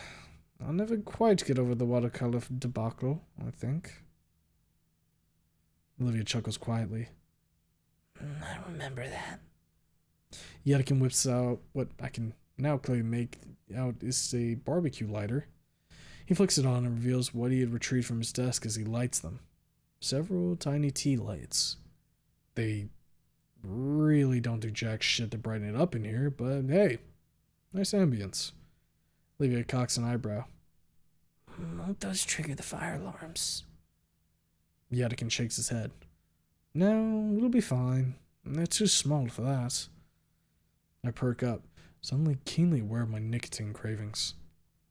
Does that mean I can get a smoke in real quick? Yadikin and Olivia both peer at me, although his amusement and hers is disappointment. I stare back at both of them. What? I haven't had my after-school cig yet.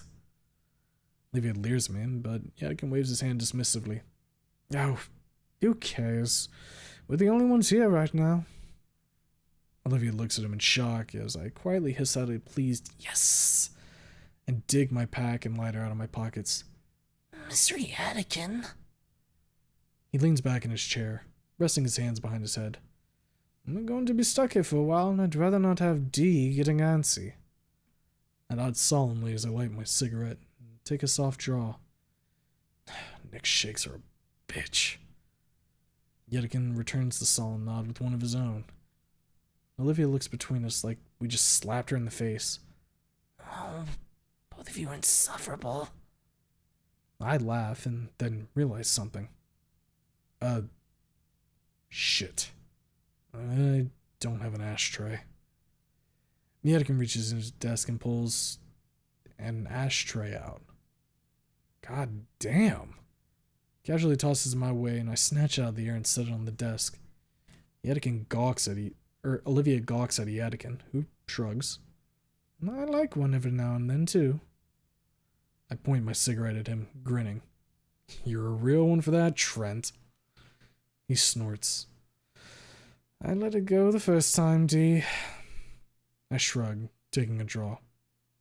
Come on. We're smoking buddies now, right? Gotta be on a first-name basis. He shuts me down with a teacherly glare, but I laugh anyways. Alright. Sorry, Mr. Yadikin. He rolls his eyes and then suddenly looks as if he remembered something. Alright. I called a taxi for the both of you when the power went out. Considering the conditions, it definitely isn't going to be ready for a while. We both nod and I ask a question as I tap ashes off into the tray. Guess we're just hanging out until then. Yadikin stares at us and grins. Well, you're not done with that homework, right?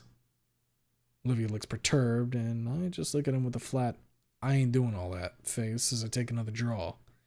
He laughs, shaking his head. I'm just playing. Even with the raging storm keeping us locked inside the school, the vibes are still pretty good. And despite Yedikin not actually forcing Olivia to do her homework, she at least attempts it again, and I gladly hop in to help out, but it's pretty clear she still has no interest in it.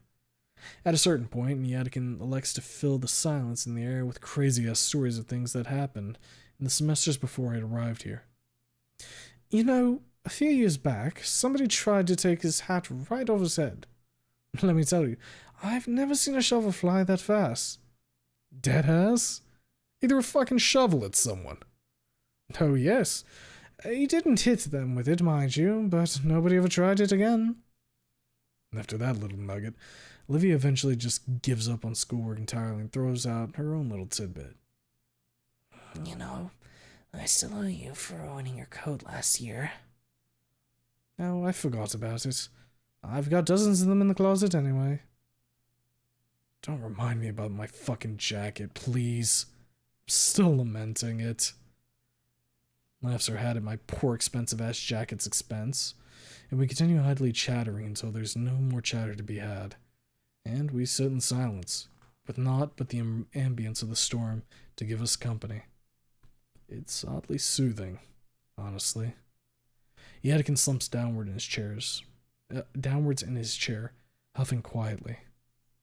We had both moved our chairs up to his desk, and we're just hanging around it at this point. Whew, long day today. I give him a knowing glance, considering my knowledge of, well, whatever is ailing him. He just purses his lips and gives a small nod. I'll be okay, don't worry. I return the nod and he continues talking. Normally I'd be home by now resting. You two mind if I relax a little here?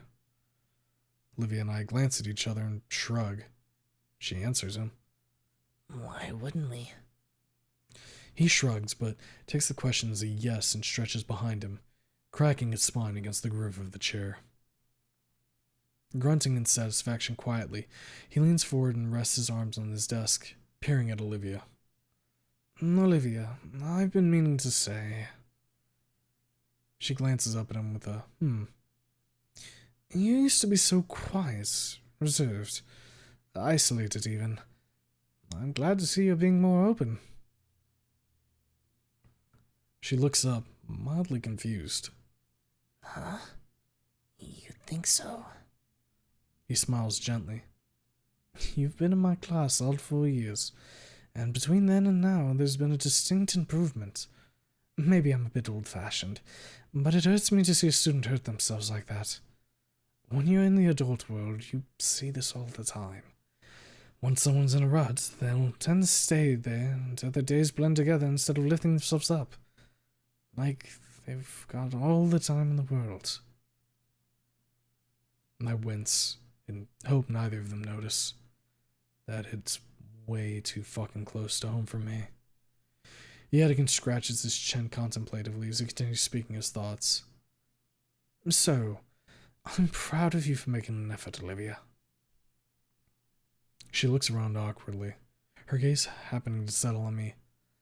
Oh, Mr. Yadigan, I don't, thanks, but... She finds something in my gaze and turns back to him smiling. I don't think I could have done it by myself, though. Yadigan glances at me, his smile growing a little wider. As it goes with most things, I never thought I'd be making a pair. I did when I played referee between your little spat and Art that day, but I'm glad I did. I laugh, glancing over at Olivia. You remember that, don't you? I drove on my seat, putting on my best Olivia pout and impersonating her voice as best I could, which was fucking terribly. I just want to watch the video without being gawked at. A stinging pain goes sailing up my spine as her tail whips across the skin of my bare back, leaving a red welt as I nearly hop out of my seat, yelping in pain and arching my back. God damn, woman! Yadigan actually begins guffawing, doubling over in his chair as I glare at Olivia. She's looking at me with smug satisfaction, arms crossed as she leans back in her seat. Gawk at that. I rub at the spot sorely, grimacing. Domestic abuse this early? God damn. Yadigan finishes his laughing fit, wiping tears from his eyes as he stares at us both proudly. Oh, you two certainly are something special. That's for sure. He leans forward to pat both of us on the hand, but when his makes contact with Olivia, she jerks it back with a quiet, pained hiss. Shit. Yadigan suddenly looks very worried. So do I, for that matter. He speaks first, though. Olivia? Like a switch in my brain, the lingering pain left by the smack she gave me fades away as I lean forward towards her. You okay? She flexes, the fingers of her strained wrist gingerly, peering down at it. I'm fine. That just hurt. I was fine before, though. I slap my palm onto my forehead. Fucking shit. I'm stupid. Completely forgot how badly you fucked up your wrist with that stupid Mia shit. She looks up at me hesitantly. I was feeling better, though. I even helped build that doohickey. Yadigan's eyes widen as if he just had a revelation. The print enlargers. He deflates, covering his eye with one hand and muttering angrily to himself. Of course. Great move. Student's been overworking herself and I think to give extra physical work. What am I doing? Both Olivia and I turn to look at him and she speaks. It wasn't your fault. I didn't want you to worry.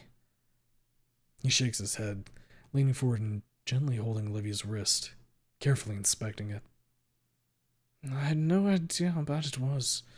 You need to take care of yourself, Olivia. If something were to happen, I know you'd be completely beside yourself. She looks down meekly. I know. He gently lets go of her wrist, leaning back and looking between us with a furrowed brow.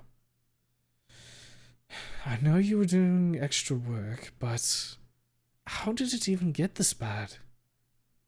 She looks away, slightly ashamed. It was a lot of extra work. Doing a whole group's assignments on top of my own. For the last 3 weeks. Basically all my free time. It's great practice. At least that's what I was telling myself. Yadikin takes her arm and gently starts working it around, watching as Olivia does her best to try and hide any wincing. A hollow look settles over her face. I never would have made it to graduation. Yadikin's face becomes stony. All because of that painting you switched. Wait, he knew about that? I mean, she must have told him at some point, I guess. He lets go of Olivia, leaning back and shaking his head. No, it goes further than that. His expression slowly becomes a grimace. All the pain, everything these past years, it all winds back to that contest entry in the gala. Your very first foray into that world, and it went like that. Olivia looks down at her hand, stretching the fingers back and forth gently. My hands find hers and begin gently massaging it.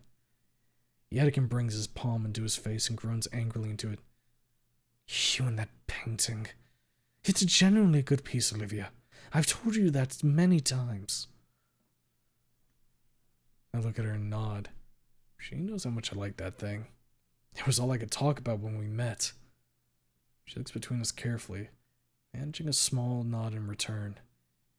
Yadikin slowly rises from his seat, pacing in front of the class. What a horrible chain of events. I've had to witness it all these years.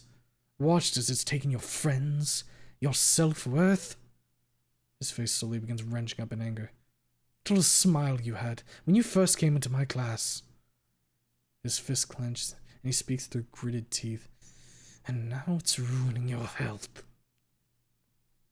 I'm uneasy. Yadikin has gotten exasperated in class with students or faux irritated with my corny-ass jokes sometimes, but I've never seen him get angry like this. Olivia's apparently sharing my feeling right now as we lock eyes nervously. He exhales deeply, covering his eyes again. Now he sounds defeated. And I really just sat here and watched it. I was just talking about how people act like they have more time than they have. What the fuck does he mean by that? Something my gut twists painfully, but I don't have time to ponder it as Olivia speaks, concern laced throughout her tone. Yadikin? He looks up at the wall as she speaks, returning to a neutral expression. This is somehow even more eerie. I speak this time. Yadikin, are you alright? He turns to look at me plainly. I'm super. I'm more than okay. In fact, I've made up my mind about something. He points a finger at me. D, take it to the gala, please. There's something I want you two to see. I open my mouth to speak, but I can't even take a breath before he cuts me off. No words. Just do it, please. I can only nod, standing up from my chair and stepping behind Olivia, grabbing hold of her chair's handles. She looks back at me in confusion as he steps towards the door and I start following him. She voices a question and he stops, his hand on the door's handle. What are you going to show us? Something I should have seen a long time ago. Thank God I wear boots, because Yadikin was not fucking joking. This place is flooded as shit. We wind through the hallways back towards the main building of the school. Olivia had brought her legs up onto her seat, and she was now curled into a little ball, her head resting on her knees. Yadikin didn't give a singular shit about the water, trudging through it and kicking water up as he soaked his slacks. The drains on the floor bubble and gurgle noisily as they try in vain to keep the water level low. I couldn't help the feeling of unease that was slowly creeping up my spine as we trudged away from the windowed hallways. What little natural light we had fading away until it was nearly pitch black once again. This place is creepy as fuck when it's dark. Remembering my move from the dark room, Olivia had taken her phone out and turned on its flashlight app to light the way, but did little to kill the feeling. At a certain point, I realized something. Shit. Where did Yadigan go? Olivia calls out to him. Mr. Yadigan? Her voices echo in the dark hallway. Nothing. A grunt. Where'd you see him last? She scans the dark hallway as best she can and then points a direction. That way, I think. The administrative offices. I keep pushing Olivia, managing to keep a steady pace thanks to, yet again, my boots. I love these fucking boots. Still pushing a wheelchair through ankle-deep water proves to be a bigger challenge than I thought. It takes nearly 2 minutes for us to make it to the gala, which is, thankfully, at least not pitch black thanks to the glass ceiling. Stormy as it is, even being exposed to the outdoors is enough to paint the hallway in a deep, hazy gray. Even still, no sign of Yadigan. I pull my phone out and turn the flashlight on, and it's at that point I hear something else. Footsteps in the water. I whips towards the noise. A gentle ember bounces to and fro in rhythm with the footsteps. Suddenly, a painting comes clattering against the floor towards us. That's the art contest painting? I don't have time to think about it further as out of the shadow steps Yadigan, a cigarette hanging out of his beak, and the school's emergency fire axe resting on his shoulder. He glares hatefully down at the painting, and despite him not looking at me, I can't help but feel intimidated. Yadigan, what are you doing? His foot whips around, kicking the painting into the display case. It clatters off it loudly and slaps on into the floor right below it. His gaze turns to us as he takes a draw of his smoke. These are the ones, yeah? No. He's not staring at us. He's staring at Olivia. I can't find any words anyway, and neither can she, as she can only muster a fearful nod. Yadigan exhales, smoke billowing out of his mouth as he faces the display and begins stepping towards it. He lowers the axe's haft into the other hand, gripping it in both. He's going to destroy the paintings. This is my fight too. Olivia looks in shock as I step around her wheelchair and stand next to Yadigan and face the case myself. He only glances at me. I glance back at him. His ruby eyes burn into mine, asking a silent question. Mine burn back into his as my jaw sets. We're both doing this for her. A spark flies between us as I twist my hips and send a sidekick spiraling to the display case. My boot smashes through the glass with a resounding cacophony. I twist backwards as Yadigan whips the axe's blade directly into the landscape, carving a jagged hole through it. He yanks it out of the display case and swings again, striking wide and nearly bisecting it. He swings again and again, carving up the painting until it's nothing but tatters. Olivia watches in silence all the entire time, and after one final blow, he steps back, taking a deep pull from his cigarette as he takes in Olivia's expression. He exhales, and with a grimace, turns his attention to the painting on the floor. Olivia watches with wide eyes as he hammers away at it, reducing it too into tatters. With one final, shaky blow, his cigarette slips out of his lips and scatters away. He steps back, wobbly, sweat beading down his forehead as he struggles to breathe from the exertion.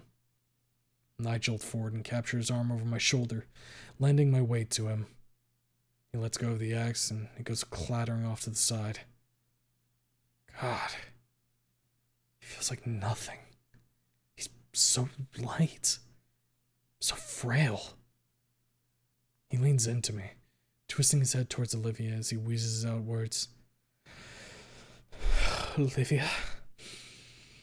It's done. Both of them are gone.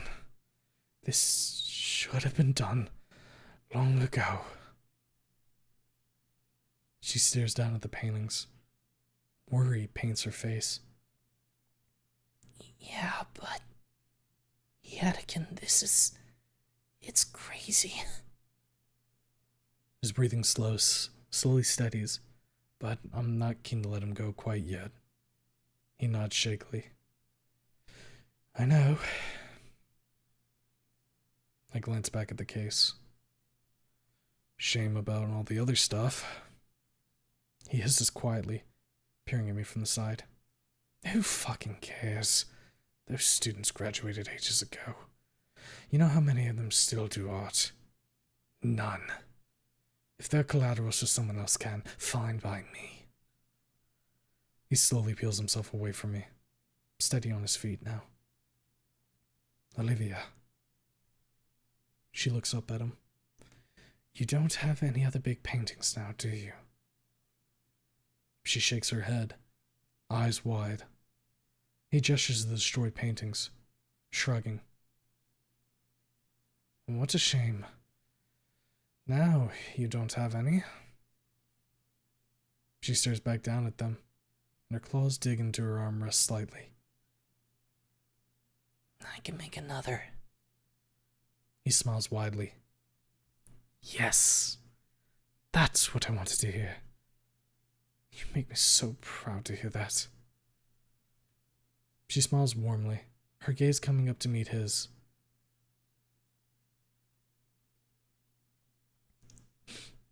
Do you remember, in sophomore year, when you challenged me to think of something I'd wanted to do, and set a goal to do it? He nods. Of course. She looks back down at the paintings. I couldn't think of anything back then. But there has been one thing I've been wanting to do for a while now. And... She looks into my eyes, and gaze back happily. Warmly. I have someone I can trust to help. Our hands find each other, fingers lacing. She turns to look back up at Yadikin. Promise not to laugh? I would never. Would you mind asking me again, Yadikin? He smiles. Sure. I believe it was... If you could leave right now and go do anything you wanted, what would you want to do? She looks at him intently. Anything at all? He nods. Yep.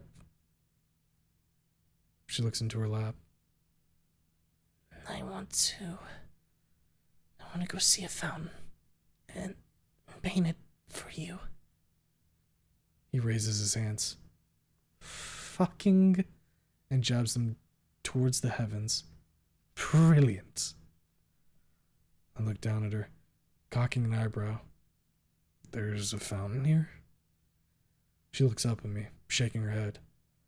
Not at the school, no. But there's a park not far from here, and you can barely see the fountain in the center of it from the window. You can't see it right now in the storm, but that's where I want to go. Yadikin nods.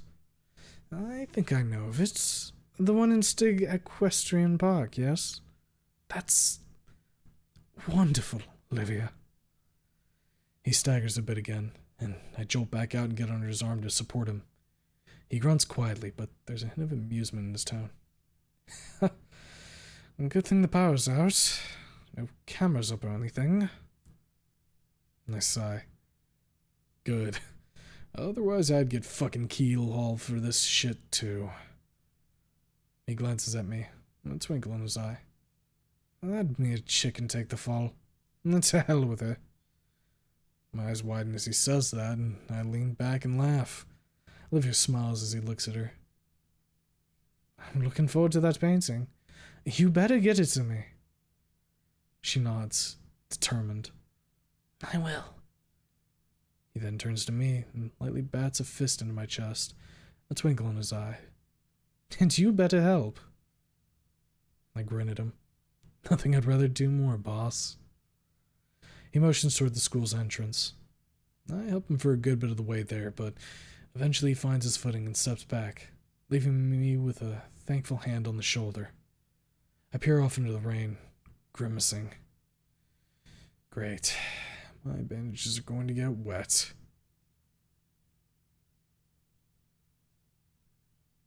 Do you have one yet again? He peers down at her quizzically. She quickly clarifies. Do you have something you want to do? He smiles warmly down at her. I'm already doing it. She cocks an eyebrow at him. No, really. He leans forward and leers at her, hands on his hips. Really? Teaching high school is a great job that nobody ever regrets. You should pose that question to D. He's just been standing there sneering at the rain. She looks over at me expectantly. Well, go on, D. Oh, for fuck's sake. I swear to God we've talked about this exact thing before. Yadikin smirks. Well, I haven't heard it, so tell me. I lean back, groaning before staring him in the eye. Fuck it. I guess I want to be a featherweight champion of the IFC. Yadikin whistled. Lofty. You know, they've never had a human champion in that division, right? I cock an eyebrow at him. Do you watch IFC? He shrugs. On a very rare occasion. Olivia looks flabbergasted by this, and Yadikin glances down at her. It's artful. Sometimes. I point a finger at him, turning to Olivia with wide eyes. See? I told you so. Now you have to watch it with me again. She rolls her eyes and stares at me. I'll tell you what. I'll start watching it when you're in the ring, D. I lean back and plant my fists against my hips, cock an eyebrow. Fine. Then when I'm up there in the cage wearing the belt, you're going to be in the crowd at the stadium. I'm going to point at you and laugh my ass off. Yadikin grins at the two of us. And quite a promise to uphold, D. Grinning, I lift my arm up and slap my other hand down against my bicep, flexing. I got the will and the skill. Laughs fly around our little circle, except Olivia's felt more light, free, airy. It made me feel good. We continue bantering for a while until it's cut all too short by the arrival of the taxi. The mirth of our conversation is replaced with quiet fondness, one that let my thoughts wander back to all the things we've said today, and even back to when I first came here. It's a strange circumstance. It wasn't even that long ago.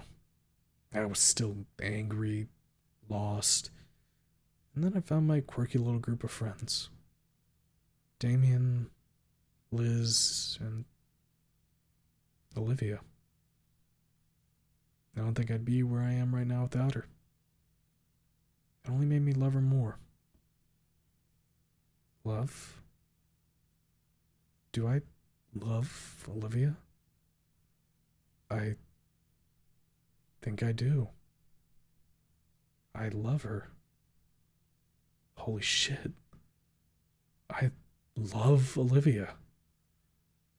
I'm ripped out of my thoughts by the taxi driver blasting his horn impatiently. Oh, right, taxi. Olivia draws her hood up as I take the grips on her chair. We both peer at Yadikin for the last time today and thank him. He shakes his head, smiling. No need for thanks. Seeing my students grow and prosper into adulthood is all the reward this old fossil needs. He turns on his heel and, with a wave, sends us into the rain towards the taxi. The driver, which is bellowing about the gas burning in his car. Olivia gets herself situated in the car as I lean back and stare at Yadikin, worried. There's a feeling in my gut. I don't like it. It's It's one that I felt before and I can't put my finger on it. But I don't like it. At all. Oi, hurry up! Olivia's voice. I'm supposed to be Olivia. Oi, hurry up. Olivia's voice drags me back into the present, and I turn around, grunting. Sorry. Bing bong, bing bong, bing bong, bing bong. Chapter done. We did it! We did it! Hooray! Oh, crack my body. I'm gonna call it a night here. You all have a good night. Alright, Jackfish, have a good nighty. Oh no. We all know what happens next. We certainly fucking do. Dorian can't punch those feels away. Good work, you didn't die. And I didn't super slur my words. See, Jake, I told you I could do it.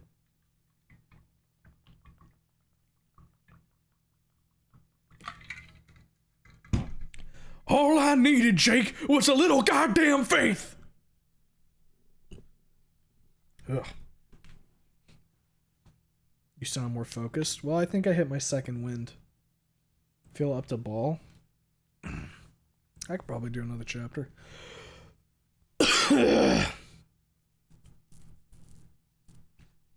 Is it bad I got the same bad feeling? Well, to be fair, we know what's about to happen.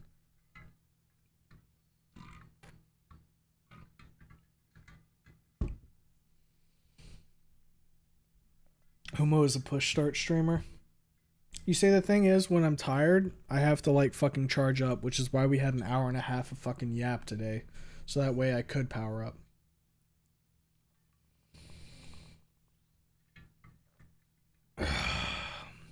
We believed. Some of y'all motherfuckers thought I was gonna be passing right the fuck out. But in reality, I'm strong as fuck. 24 hours, I think it's your third wind. No. This is the wind in my sail. I don't count. Hello, Humo. Have I returned just in time for yap? Yes. I'm yapping for a minute. Oh my god, my gut is burpy right now. Hold up a second, I'm checking something. Do. Okay. Back up. You're fueled by Yapter. I learn new Mr. Streamer lore every day. Well, you consider it like this, right? I'll hang around in the Discord a lot of the time and just like chill, but I won't be talking a lot, right? So the yapping is a good way for me to warm my voice up for whatever I'm doing for the night. You know what I mean? So whenever I have to like read something, it's good for me to do some just talking in general. So that way I can kind of get back into the groove of things. And when I'm really tired, it gives me time to figure out if I can even do a good reading or not. I think that one was fine. I don't know if that was the same Dorian voice I've been using though. That's the weird thing about swapping between None in the Chamber and Punch Drunk. There's like a 2-week gap every time, and I can't remember if I'm doing the voices just on brand or not. Because I know that like, and I think Olivia's voice is one that I don't really have super nailed. It kind of fluctuates a little bit. Also, that D got deep-throated by Olivia though. Oh yeah, got the big tongue action. Got the slobber down the throat. Crazy style. Homer Resolve was testing, he became resolute. Got that virtue check and I did it real good, like I got valorous. All we need is a little more money. I need a little more money, Arthur. Then we can go to Tahiti. We're gonna become mango farmers, Arthur. I don't know about that, Black Lung. I don't think you're gonna make it.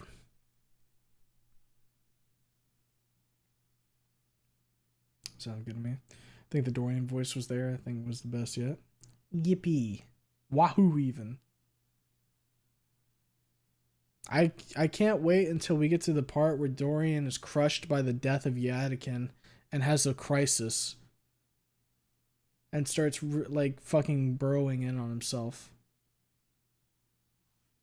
She'd be just like my mom.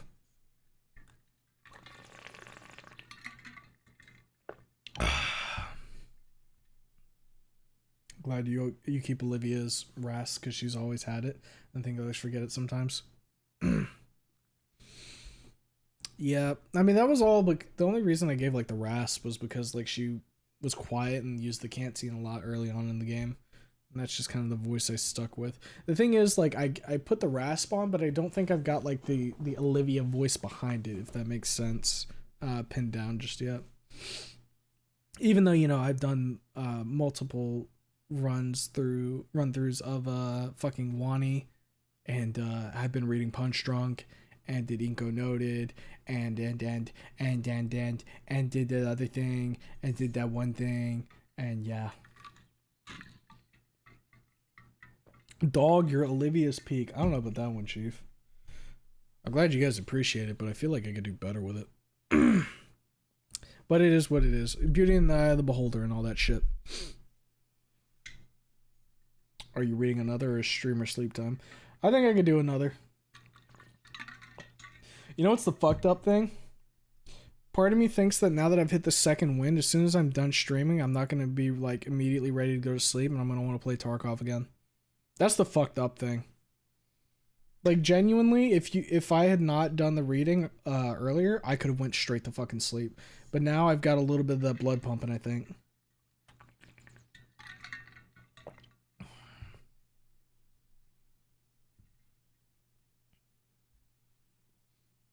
Olivia and Deer Peak. They are very nice.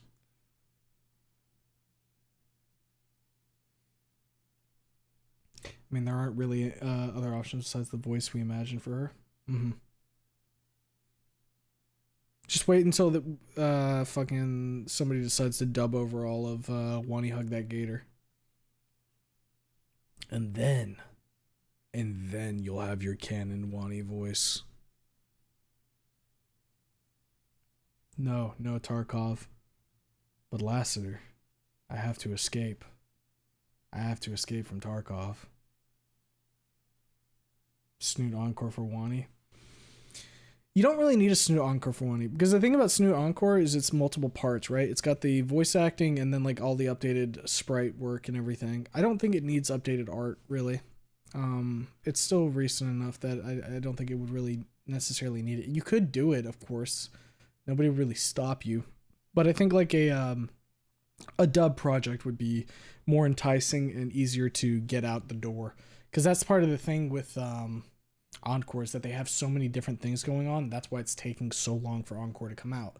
If you wanted to just do like a dub of Wani, that would be, you know, you would just need one team of like the voice actors, someone to lead them, and then maybe like a coder or two to make sure everything's fitting in place in the actual game. In which case, you know, that's more feasible. Rasp yet soft. And closet metal gal. And before third chapter, this will not happen. Likely not. Likely not. That raspy voice you gave is the voice I use mentally.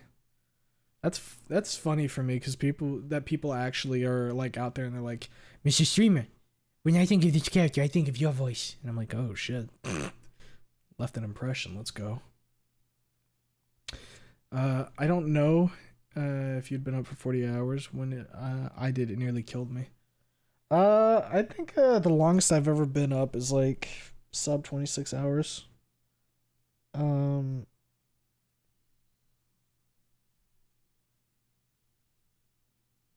I'm trying to remember like the last time I was up for like 24 specifically. I can't remember. I do not remember. To be fair, I did take like a half an hour nap, so like, you know, that kind of helps a little bit. The only way we'll ever get an Olivia voice is if Co-op decides to do a parody of Wani. Guys, if fucking Co-op decided to parody Wani, I'd have to play that. And that thought alone gives me chills. It scares me. It rattles me to the bone, even. Maybe a Wani Redux? Maybe. I don't know. Like I said, I think a voice act or like a dub project for it would be cool. That I'd be very interested in seeing. Extra 2, someone is doing a dub of Snoop, but it's all AI though. I think they made Nazar use Sonic AI voice. Yeah, I saw that. And I mean, it is what it is, but at the same time, I don't know. I don't really have an interest in watching it since it is just like AI, you know what I mean? I'd rather have like a whole team doing that dub, you know? That's just me though. We're making it to Tahiti. There is no escape. If I look hard enough, maybe. Rasp maxing. It helps because Dorian's voice makes my voice raspy. When I read Wani stuff with my GIF, I do voices too, and a lot of the characters I try to mimic your interpretations. The only thing that sucks about having to like sight read like an interpretation for a character is that if you recognize that the character's voice needs to change later on, it kind of is a little weird because you're like, oh fuck, okay. The worst thing is like fucking None in the Chamber, right? There's a ton of side characters, and I can never remember if I've given a side character a specific voice or not. Like when we got to the fucking Fed boys, I was like, oh fuck, I've used a voice for these guys, but I can't fucking for the life of me remember what their voices were. If someone does announce a dub for one, it'd be nice to see you as Damien. Oh, you think Damien would be the one? I think when I do Damien, I kind of like think about what is it, Sonic Forces like Knuckles. Dude, what's up, bro? How you doing, man? Insomnia gang shit. See, for me, it's not like necessarily insomnia. It's just like my fucking circadian rhythms all over the fucking place. So like, when I'm tired, I will go straight the fuck to sleep. But when I'm not tired, I don't want to go to sleep. It's annoying. Fang voice. I mean, I do a really good Damien. Yeah, I could see you doing a pretty good Damien there, Jake. Say line homo. Dweeb. That's what you're getting. You're getting a dweeb. That would be kind of hilarious. Oh shit, I forgot I was like a minute behind. The band. Pickle Olivia. MTF Olivia. I'm out for tonight. Alright, Sliquidator. Take care. Whenever me and my friends dub things, we always use Duke Nukem, Wario, Carl Weezer, and Sonic because they're the only voices we're good at. Nazar was Wario, if I recall correctly. The Markiplier X Jacksepticeye Mpreg Alpha Wolf fanfiction was fun. Real thing that happened. I don't doubt it. Now, reading that fucking sentence there gave me some psychic damage, but you know how it is. Yeah, Damien seems like the kind of guy to think up Operation Big Wave. Give us a Ripley pep talk to Anon ASMR. I really do need to like get my whole fucking ASMR setup fucking good and ready to go. I mean, I think I've shown it on stream before, like what I have for it. I just have never really gotten it working and tried to do something. For the fucking 1,000 subs, I said I was going to do like a little ASMR thing. I also said I was going to like cover a song. So like I got to get around to that at some point. There was a third thing. I can't remember what it was. Oh, probably like reading something. Just fucking dropping that. I hear Sonic out of your Damien more than Knuckles, but now I can see it. I think it might be a little bit of a mix. That sleep issue was annoying. Yeah, it's not great. It do be a little annoying, but you know what it is. Oh, Jesus. It really isn't a problem until you have to adhere to, like, normal societal standards, and then you're like, ah, fuck. Like, if I could just stay up until I'm sleepy and then sleep until I'm, like, well-rested, life would be a dream. Life could be a dream. Life could be a dream, hey. My BF calls me dweeb. I'm going to mating press him. Fucking badass, man. Badass. What would Inko sound like? I thought Tom Holland all of a sudden. Inko sounds like a TTS, in and out of noted. Can I be real with you guys? I really like doing the TTS in Inko noted. and like having to have like a distinction between Inko's like internal monologue and like what was being said by the TTS. That was fun for me. Peak threat. Ben with Carl Weezer's voice. Inko. I can't do a Carl Weezer. I haven't practiced him. What's a threat and a half? My Damien comes out as a Sonic sometimes, but I try to drop the Sonic, and when I do it, it sounds noise. Might need a reread of Inko noted. Points at the video. Same thought, I really try to avoid the 60-hour mark. I don't want any of the Wii Woo box showing up again.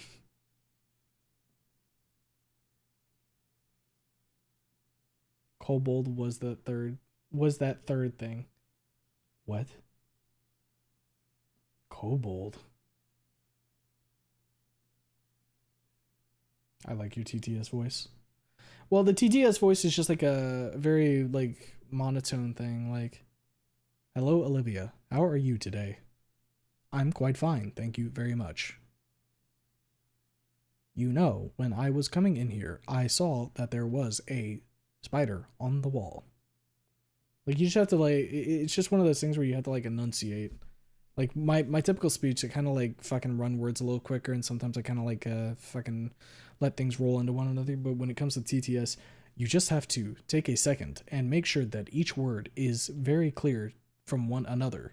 A slight pause helps with that. And it's fun. It's fun having that juxtaposition. Or maybe just to continue writing Trust. Been a hot minute for that fic, and I need to imagine what Homo would give Red's voice if you read it. I just reach into my bag of fucking funny voices and figure out which one to just pull out at a time. Started listening to Inko Noted Supercut, and it's really good. Thank you, Maureen. I get them various British accents. Ben is an Oxford Southern fairy. Actually, I kind of wish to have your voice for an actual TTS at one point. Bro, they're gonna AI me. You guys are gonna get me into an AI voice box, and then you're going to execute me, and then you're gonna have fake streamer stream. But you know what fake streamer won't be able to do? This. Fake streamer would never be able to do this. This is the result of real streamer hours.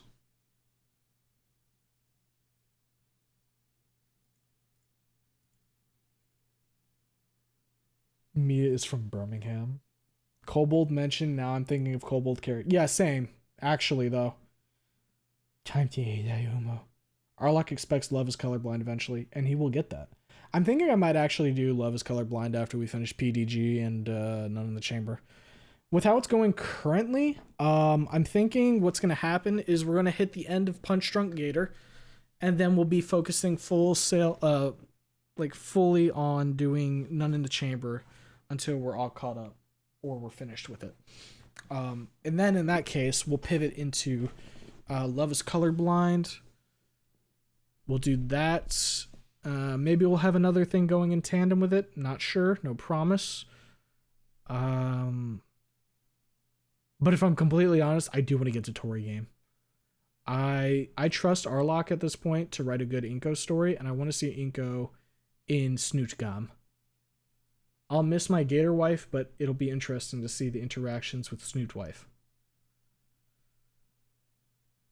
Like I said, Red does speak Spanish rarely, but it's full English. Liquid streamer. Found the channel from the Noted Supercut. Glad I did.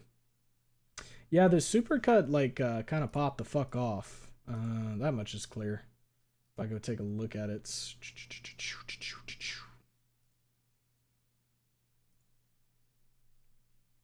Yeah, 7,600 views on that. And then the Broken Wings, actually not trailing too far behind. 5,000 views on that one. Surprisingly.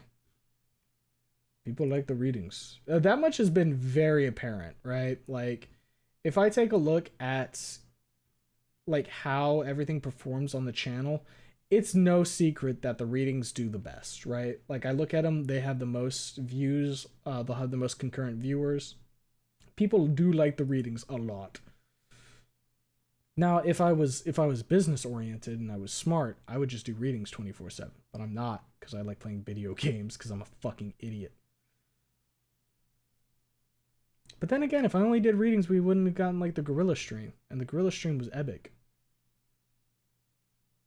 So can't chase that paper.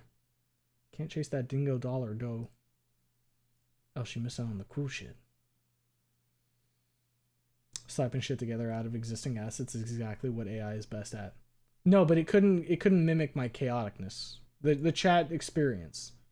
How would an AI ever come up with this? We would never get rid of you. We love you too much. Thank you, Marwin. Thank you. I love you all too. In like a non what's the word? Parasocial way. Also rides a skateboard and has a pet pug named Gojo. Gorilla streams are the best. Well, here's the thing. Gorilla streams are like a mix of like some of the better aspects of the streams, right? It's me just talking for a long fucking time about whatever the hell, and then just throwing the most random shit at you guys. Like, I still think that, like, when we did the fucking Marble Gold Ultra, or whatever the fuck it was, and I had the, like, I threw everybody back in time with, like, a shitty video. Oh my god. Let me pull that up real quick. Because sometimes, like, genius strikes me, and that was definitely one of those times. Was it just titled a Gorilla stream? Gorilla. No. Hold up a sec.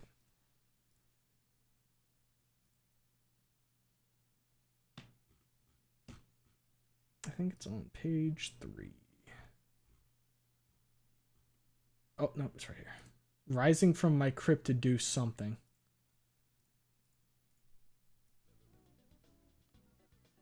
Ah, the old outro, or the old intro. You guys remember that, don't you?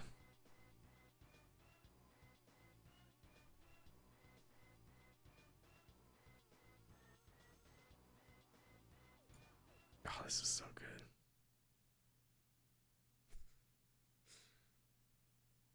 Did this get, hold up, did this get copyright claimed? Because I might have to, like, mute this. This is so fucking stupid. Uh-oh. That's not supposed to be there.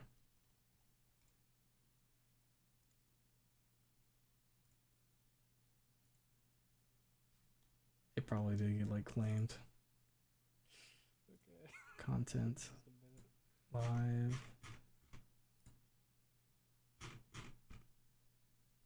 Okay, there was a copyright, but it didn't affect the video. That's fine.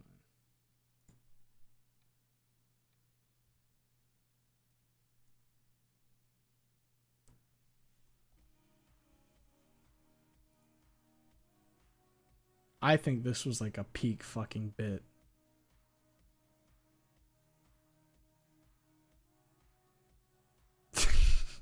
It's so fucking stupid. Trish Route fic. Man, I heard that the purple game or whatever got like another demo. I'd be willing to take a look at it, honestly. One streamer made Damien sound like a goofy Texas cowboy. Or goofy Texas cowboy. I think that's supposed to be Texas, but I could see it. I read chapter 1 of Tori and I really like it so far. Tori is great. Do it. Yeah. Yeah, I trust Arlock to write some good shit. Don't want to spoil much more past that. Story game really good at hitting most of the core beats of the original story, but still feeling like it's gone totally off the rails. I believe that. Need to listen to Broken Wings. That supercut is how I found you guys. The supercuts do be doing good. It's funny because the supercut was just like a fucking, like a shot in the dark type deal. So it's like, you know, people probably don't want to have to like chain together everything. Let me go ahead and just stitch something together.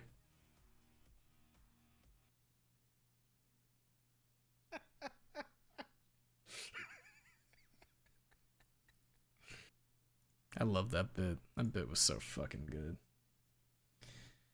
Have to go to work. Call. See you, Crows. Alright, Lasty. Hopefully work isn't too bad. I also just checked the filth chat and hey, that's pretty good. I'm about to evil max, so you don't even know. Drags this over to the other monitor where you guys aren't allowed to see.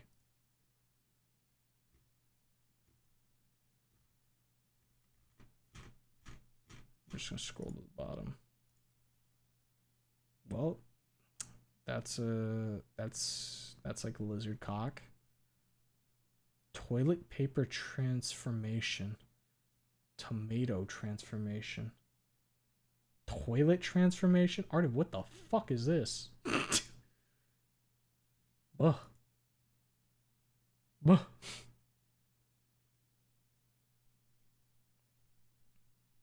That's how I found you through Inco Noted. Inco Noted was a really good one. I'm glad that people have been able to actually find me through those fics.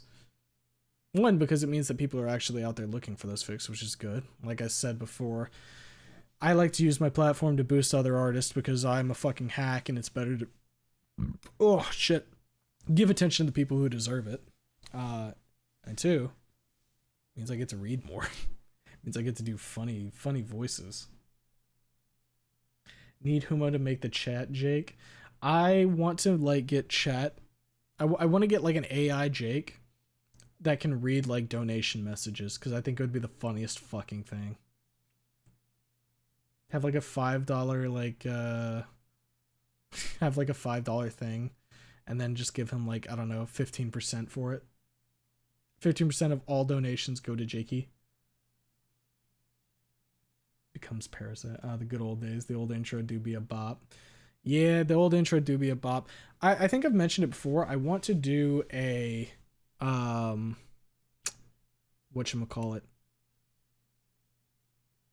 Fuck, give me a second. I'm trying to think here. What was I gonna say? I want to do a kind of like remix or like cover, I don't know which one it would necessarily be, of Green Spectre for the intro. Instead of just having the background noises of like a city, because I think that would be pretty cool.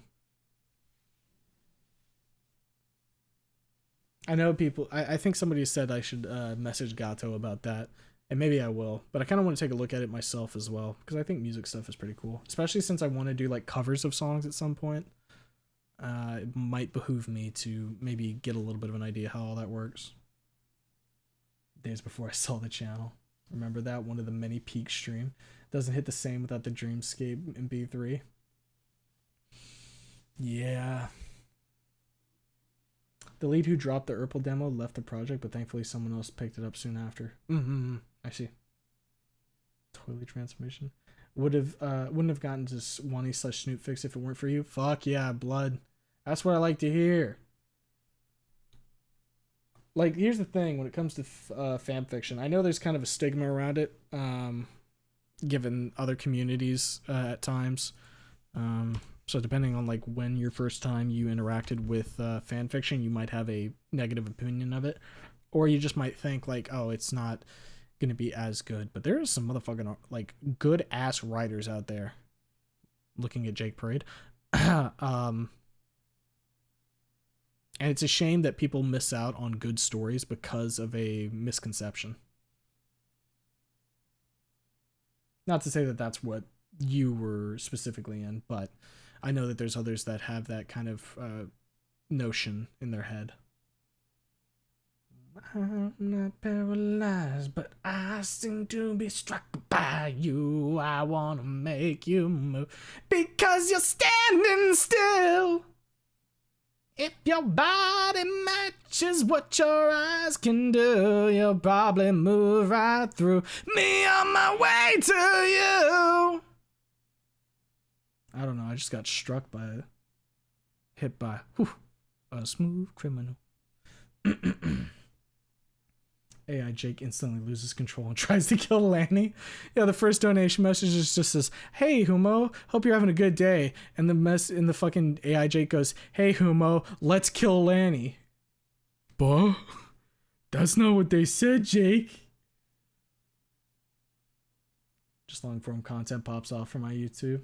The average recommended length for me is like 50 minutes. Jesus. You got that curation shit going, I guess.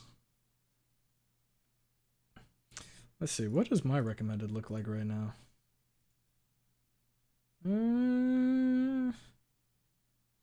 Averaging between 10 to 20 minutes. There's some outstanding ones like music, which is shorter, or like fucking there's a Doug like archive video that's fucking 5 hours, so that's interesting. The Jake Parade cut. Does the 15% go to Meatbag Jake or Robo Jake? They split it half and half. They're the same. The Cabal of Jake shares all. Oh yeah, it's a hive mind. Thank you, Mr. Shim, for keeping me preoccupied while editing. I'm glad I could be of service with my background noise. If you want, I do have my channel going. Just started a bonus year ago. Oh man, I'm trying to like I'm dragging this one out because at the same time I'm like I'm trying to figure out if I gotta go bathroom. my tummy kind of feels a little wibbly wobbly right now. Great idea. Shucks, mister. Damn. Careful, you need the rasp for Olivia and Dorian. Don't worry, I got it. Karaoke stream. At some point, there will be a karaoke stream because singing is fun.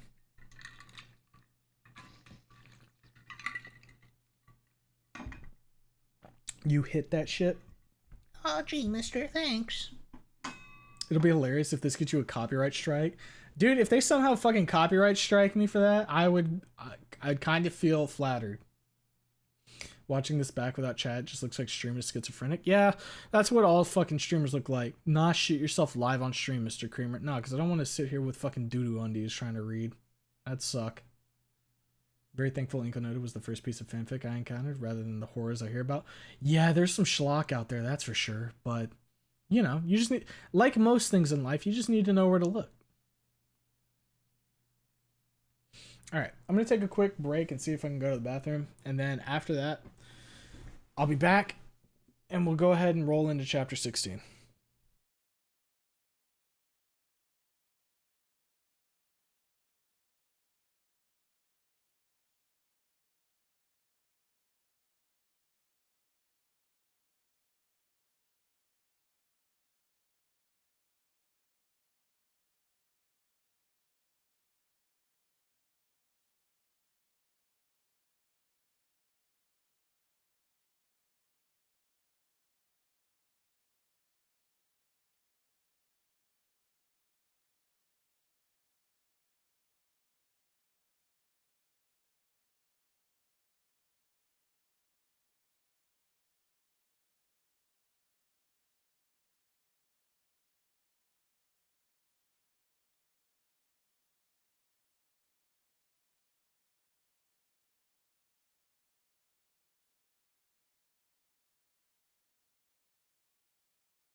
Okay, Streamore is back.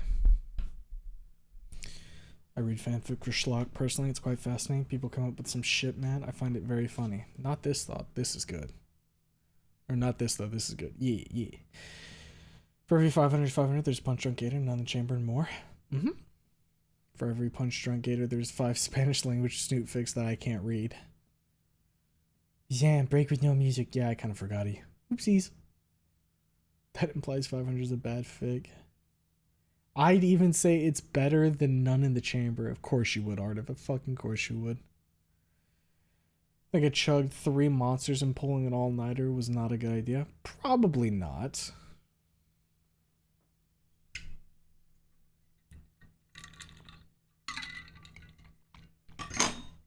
Oopsies. I accidentally bumped the fucking spoon at my desk. Whew, good news, I just finished an Infinite chapter. Now I'm editing. Hell yeah. Better gooch. Alright, fellas. You ready for the next chapter? How much guagua do I have in here? Hold up a sec. Do I need to get more? Or do I have enough to ride this shit out? It should be enough. It's like a good, 4 sips. Alright.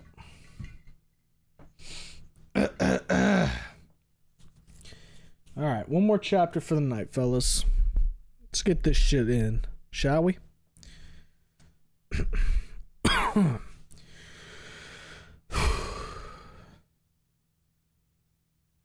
Chapter 16. Three's a crowd. About a week's passed since our little romp through the school during the typhoon. The bandages are long since come off, and the injuries I got from Mia's tail didn't even leave scars. Speaking of that bitch, I haven't seen hide nor hair of her or the video she threatened me with. At this point, if she releases it, I don't give a fuck. They got no way to prove that it's a recent video. Could be from rock bottom for all they fucking know. Still miss my poor jacket, and I can't bring myself to just buy a replacement for it.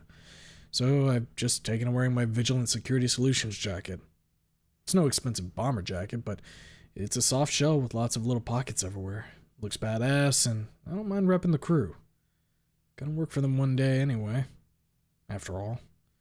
Right now, it's mostly nice if not cloudy Saturday afternoon, and I've just arrived at the Payne household. Past few days I've been visiting pretty frequently after school to hang out with Olivia. She's really needed the distraction, especially since Yadikin had hardliner style forbade her from doing anything, even remotely related to painting with her hurt wrist. It was a little tiresome, given I had to pick up the slack for her in class, but it's her. I'd probably kill someone for her if she asked. In the meantime, she's just been doing really basic doodles of future ideas, using her direct messages as a little storage for them. Today in particular, though, it's a special occasion. At some point, Liz must have finally gotten it through Damien's thick-ass skull that she liked him, so today we had a little double date planned at some fancy-ass restaurant because Liz was going to be downtown doing something for Mr. Ferris. She tried to say it was on her dime, but I shot that the fuck down after much disagreement, finagled her to splitting the bill.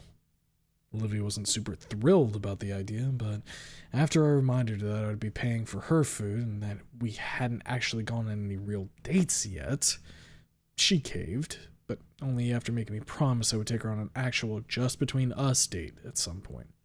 Naturally, I agreed with aplomb. So now here I am to pick her up. She and Damien would be riding the metro with me to save Liz some gas, having to drive all the way through the city. I lift my knuckles and rap on the door, and after a few moments it opens to reveal Sophia. She looks happy to see me, but there's an odd emotion intermingled with it. "Hi, Dee. Come in." She steps back and gestures for me to come inside, and I do. I expect to see Olivia and Damien waiting for me in the living room, and I do see Damien, but much to my shock, he's curled up on the couch, dressed in nothing but a tank top and sweatpants, absolutely shivering like he's naked in the middle of a blizzard. He's pale, sweaty, and looks, quite frankly, like complete dog shit. "Whoa, you don't look so hot, big guy." He seemingly only barely registers my words, merely acknowledging my presence with a shaky head turn. His voice comes out in a hoarse croak. Oh, hey, Deester. I glance at Sophia as she shuts the door, shaking her head with a sigh. He gets like this about once a year. Such a shame it had happened today. I know you all had planned to go out and have some fun. I wouldn't get too close to him, dear. Almost as if to punctuate her point, Damien suddenly leans forward and rips out quite possibly the loudest sneeze I've ever heard come from any living creature into a metal bucket in front of him. I hear it sizzling. Holy shit. I give Sophia a hasty side eye. Sorry. She raises a hand to her mouth and chuckles into it as she walks over to the love seat and sits into it, opening her laptop. It's okay. An appropriate reaction, I think. I glance towards Olivia's room. She in her room? Sophia nods. Mm-hmm. Probably listening to music or something. She doesn't really like being around Damien when he's still like this. I grunt quietly, pulling my phone out. I'd better let Liz know. I bet Olivia hasn't said anything yet. Hey, bad news. Damien is sick as fuck. Seriously, how bad? I raise my phone towards him and snap a quick picture sans flash. God, he looks even worse than the photo. I send it off to Liz, who very quickly responds. Oh, wow. One of those, huh? Great, just had to be on this day of the whole year. Still down for hanging out if you want, but I don't know if Olivia will be, or you for that matter. You okay third wheeling? Okay, why not? We haven't hung out in a while anyway. Just don't get too kissy, okay? Sure. I glance up at Sophia. Liz is still okay with hanging out. I'm gonna go check and see if Liv still wants to go or not. She nods at me wordlessly, seemingly working or something on her laptop. I walk over and knock on the door. Actually, I haven't been in her room yet, only seen glimpses of it. Each time I've been over, she just comes out of her room to hang out in the living room with me. I'm waiting for her to invite me in. Don't want to just barge in. I hear her voice call out. Yes? It's Dee. I hear shuffling on the other side of the door, and it cracks open. Olivia peers out at me from the low position, only wearing her t-shirt and jeans right now. Oh, she's doing the knee shuffle thing. Wait, don't let her distract you.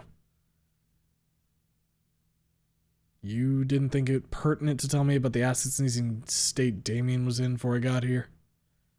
The door opens wider and she scrunches her nose up as she peers at Damien, trembling form on the couch. Sorry. I didn't think about it. I was too grossed out by it. I shrug. It's okay. We're still going, by the way. She looks up at me, mildly shocked. Seriously? I nod, gesturing towards her room. Yeah, Liz doesn't mind. Come on, put your hoodie and slippers on. She groans quietly. But... I raise a Neatican-esque finger. No buts. Remember, I'm paying for your food at a nice restaurant. Plus, I know it's rich coming from my pasty ass, but I think you need a little sun. You've been coming straight here every day after school and holding up inside. She groans a lot louder this time. Fine. But only because you asked. She gently closes the door in my face.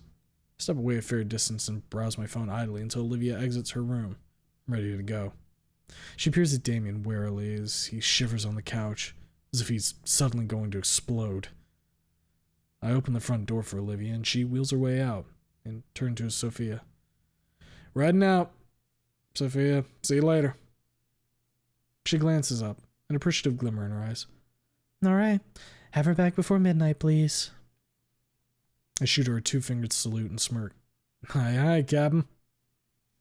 Sophia smiles back, and with a final shared nod between us, I shut the door and grab hold of Olivia's handles and set us off towards the metro. I can tell she's antsy. I know why, too. I gentle my tone, speaking softly. Hey. She leans back, tilting her head all the way up so she can look back up at me. I stare into her eyes, smiling.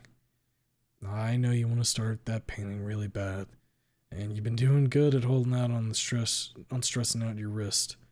Won't be that much longer, you know? Her expression turns glum. Doesn't make it any less hard to wait, though. I know. I lean down and give her a peck as we walk, straightening out and focusing on the sidewalk so I don't accidentally bash her into a mailbox or something. We've gotten the whole kissing thing down at this point. Or she has, anyway. She's not my first experience with kissing a dino. There certainly weren't nearly as many dinos in Rock Bottom as there are here, but there were enough. Had this thing with this Velociraptor chick going on for a little while. Not even really sure what it was. Friends with benefits type shit, I guess. It was fine. I was just a shithead back then looking for an excuse to blow off some steam. Olivia is, however, the first dino, and person in general for that matter, to make me feel the way I have. Haven't popped the I love you quite yet, though. Is it still too early for that? Shit, I don't know. Never gone that far. Whatever. There's time to think about that later. Soon enough, we're on the metro. I end up absentmindedly heading to my usual seat at Reflex, but apparently I'd always sat next to the folding accessibility seat anyway. Olivia was amused.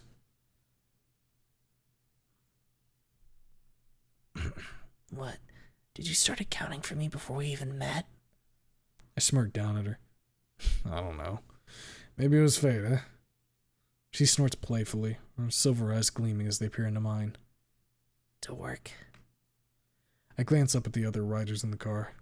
It's the same damn people I see every day. Damn. They really got a routine. Fuck it. I lean down and give her another kiss. This one a little more drawn out. When we separate, she looks at me in amusement. What's got you so smoochy today, huh? I lean back in my seat, propping my leg onto my knee. 1, I like kissing my girlfriend. And 2, since Liz is third wheeling, I ain't gonna torture her by having to suck face the whole time at lunch. So I'm getting them all I can. Olivia leans back, twisting slightly and leaning her arm on the handle of her chair as she peers out the window into the passing buildings. Well, I guess that's fair. We sit in silence for a few moments before my mind wanders back to poor old Damien. Poor guy was sick as fuck, huh?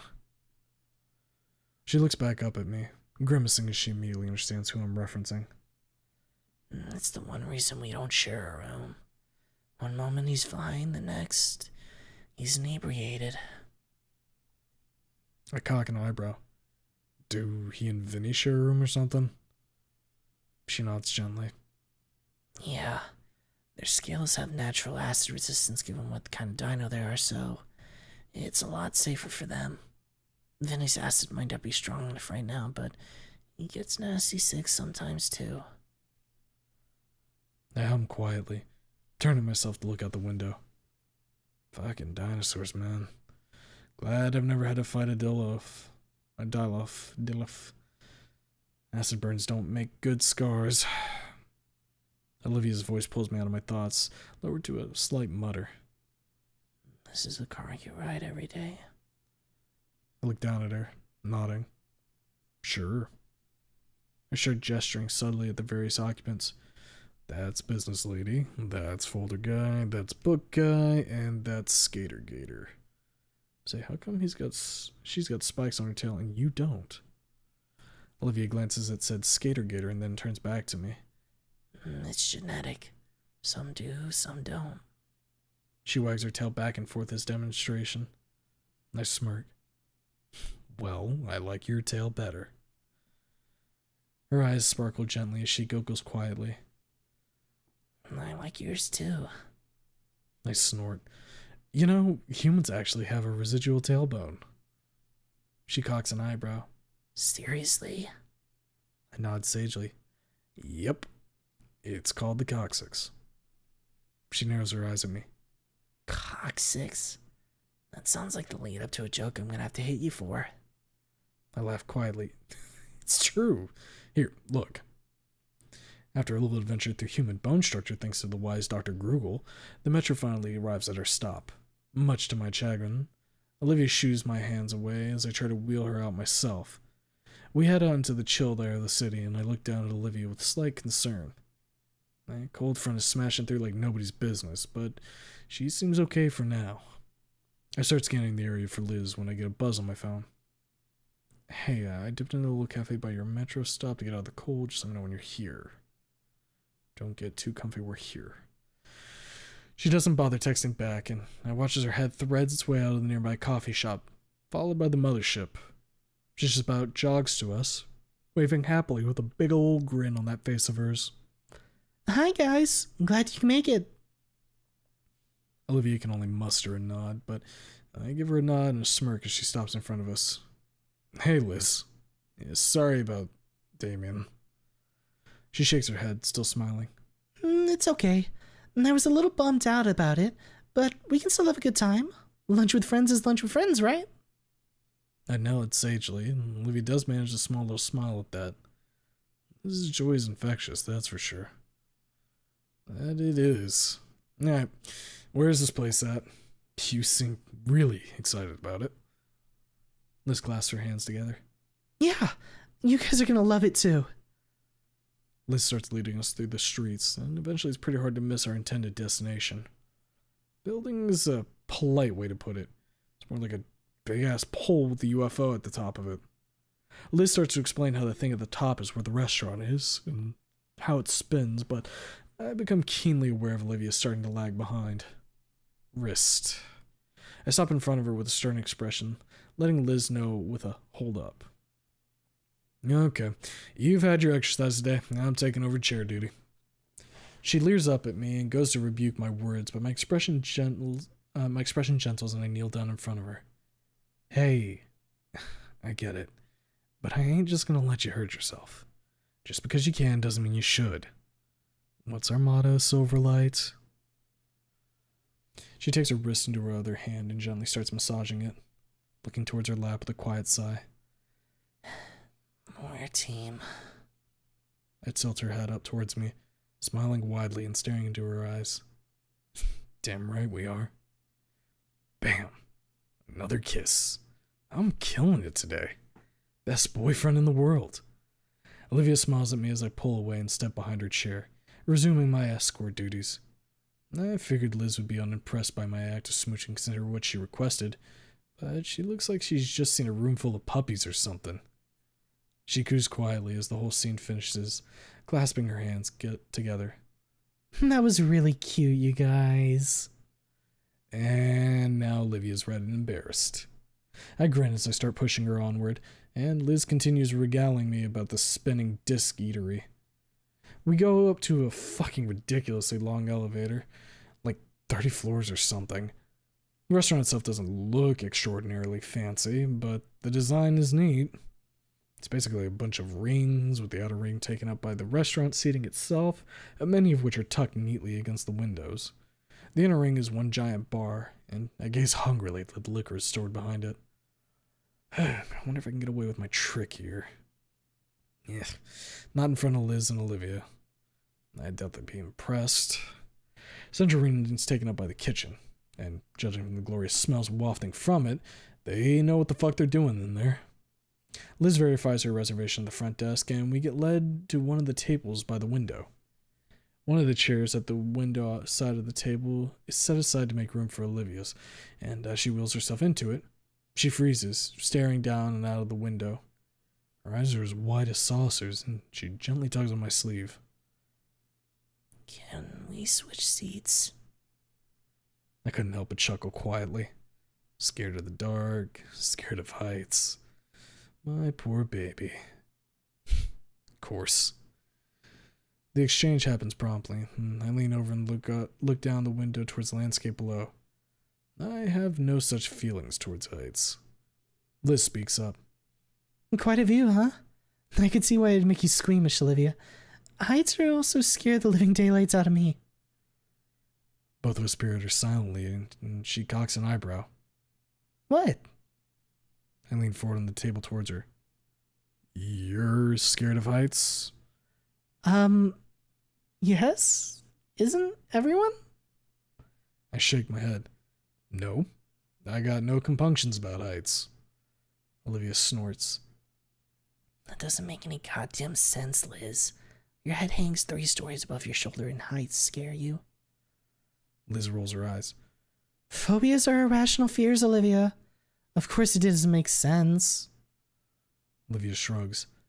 I guess so. Heights suck, at least we agree on that. I give her a wide side glance. I'm gonna take you skydiving one day. She gawks at me incredulously. No? I lean towards her, grinning. Yeah? She furrows her brow. How would that even work? It'd be a tandem dive. You'd get strapped to the guy who knows what he's doing, and he'll do all the work. You're just along for the ride. She looks at me dubiously as our menus are handed to us, but otherwise doesn't vocally deny it again.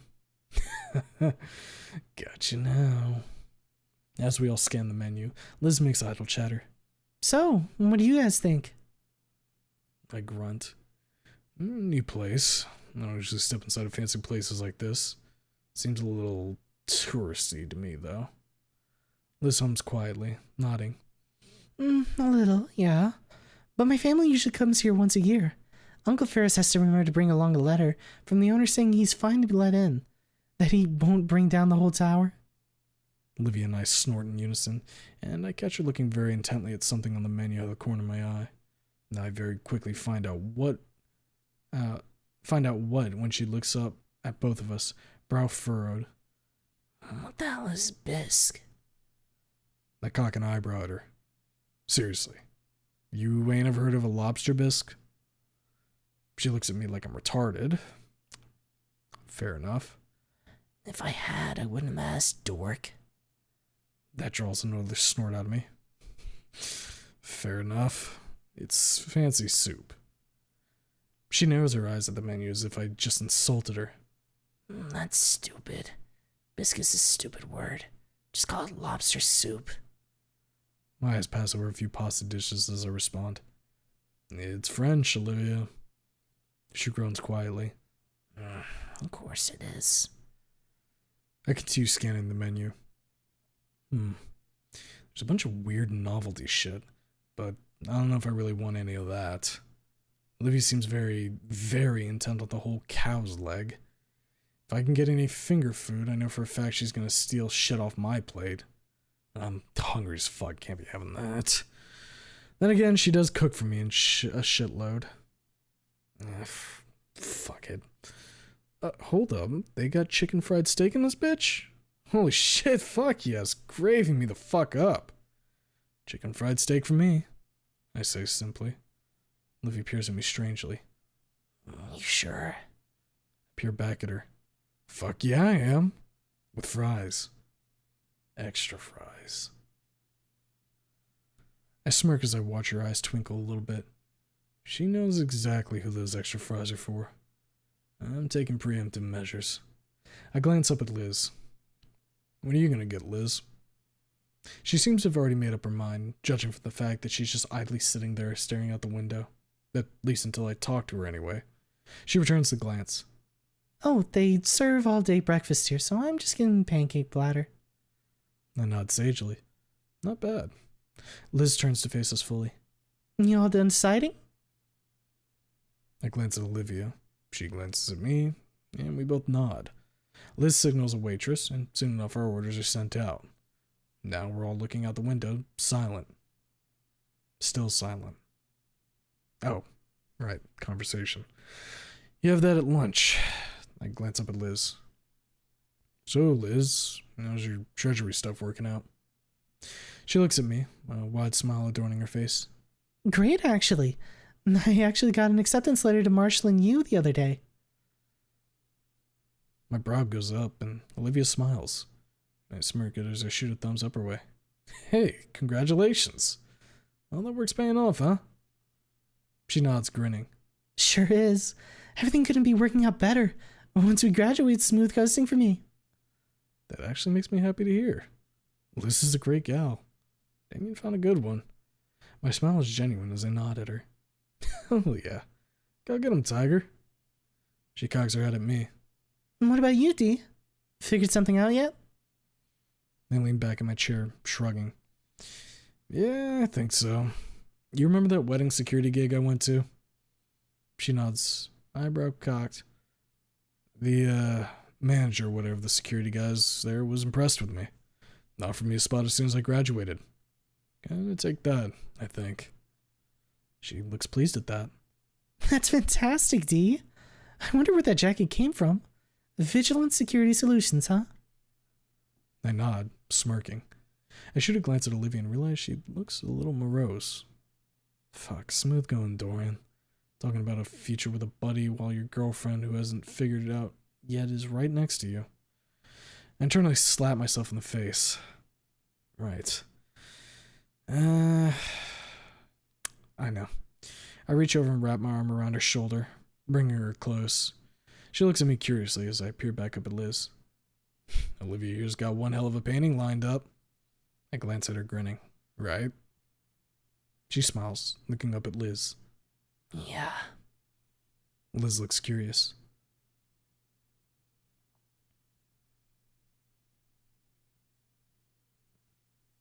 Okay, this is... Oh, I bet. After the one the gala got stolen, I'm sure you're gonna make something even better. Her brow suddenly froze. That broken cabinet sure sucked, though. Who would even do that? Haha, no idea. She huffs, looking out the window. Whoever did it, I wish they could have dealt with Miss Scalar's neurotic tantrum the way I did. We're still finding glass shards all over the place. And each time it happens, I'm the one she screams at like I'm the one who broke the case. I like her, but Scalar really needs to ease up on the coffee. I snort. No shit. Liz chuckles, turning back to us. It's not a problem anymore. We've already ordered a new display case. It should be installed next month. She glances off awkwardly. Oh, I think I got off track. What were we talking about again? Olivia speaks up. The art dealing thing. I'm actually interested. Liz lets out a little oh and nods, smiling.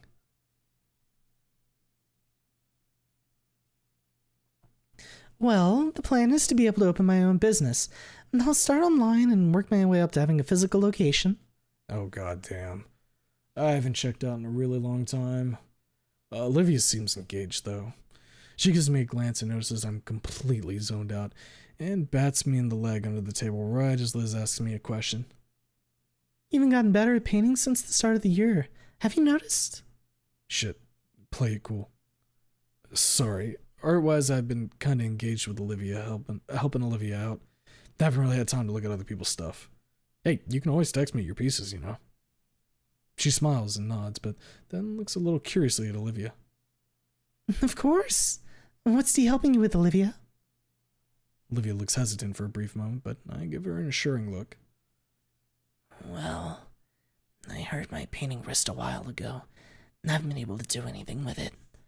Dee's been doing my part of the work in our class for me, helping me with designs, ideas, stuff like that. Liz smiles, glancing at me. Aw, that's sweet. She then looks back at Olivia, slight concern flashing in her eyes.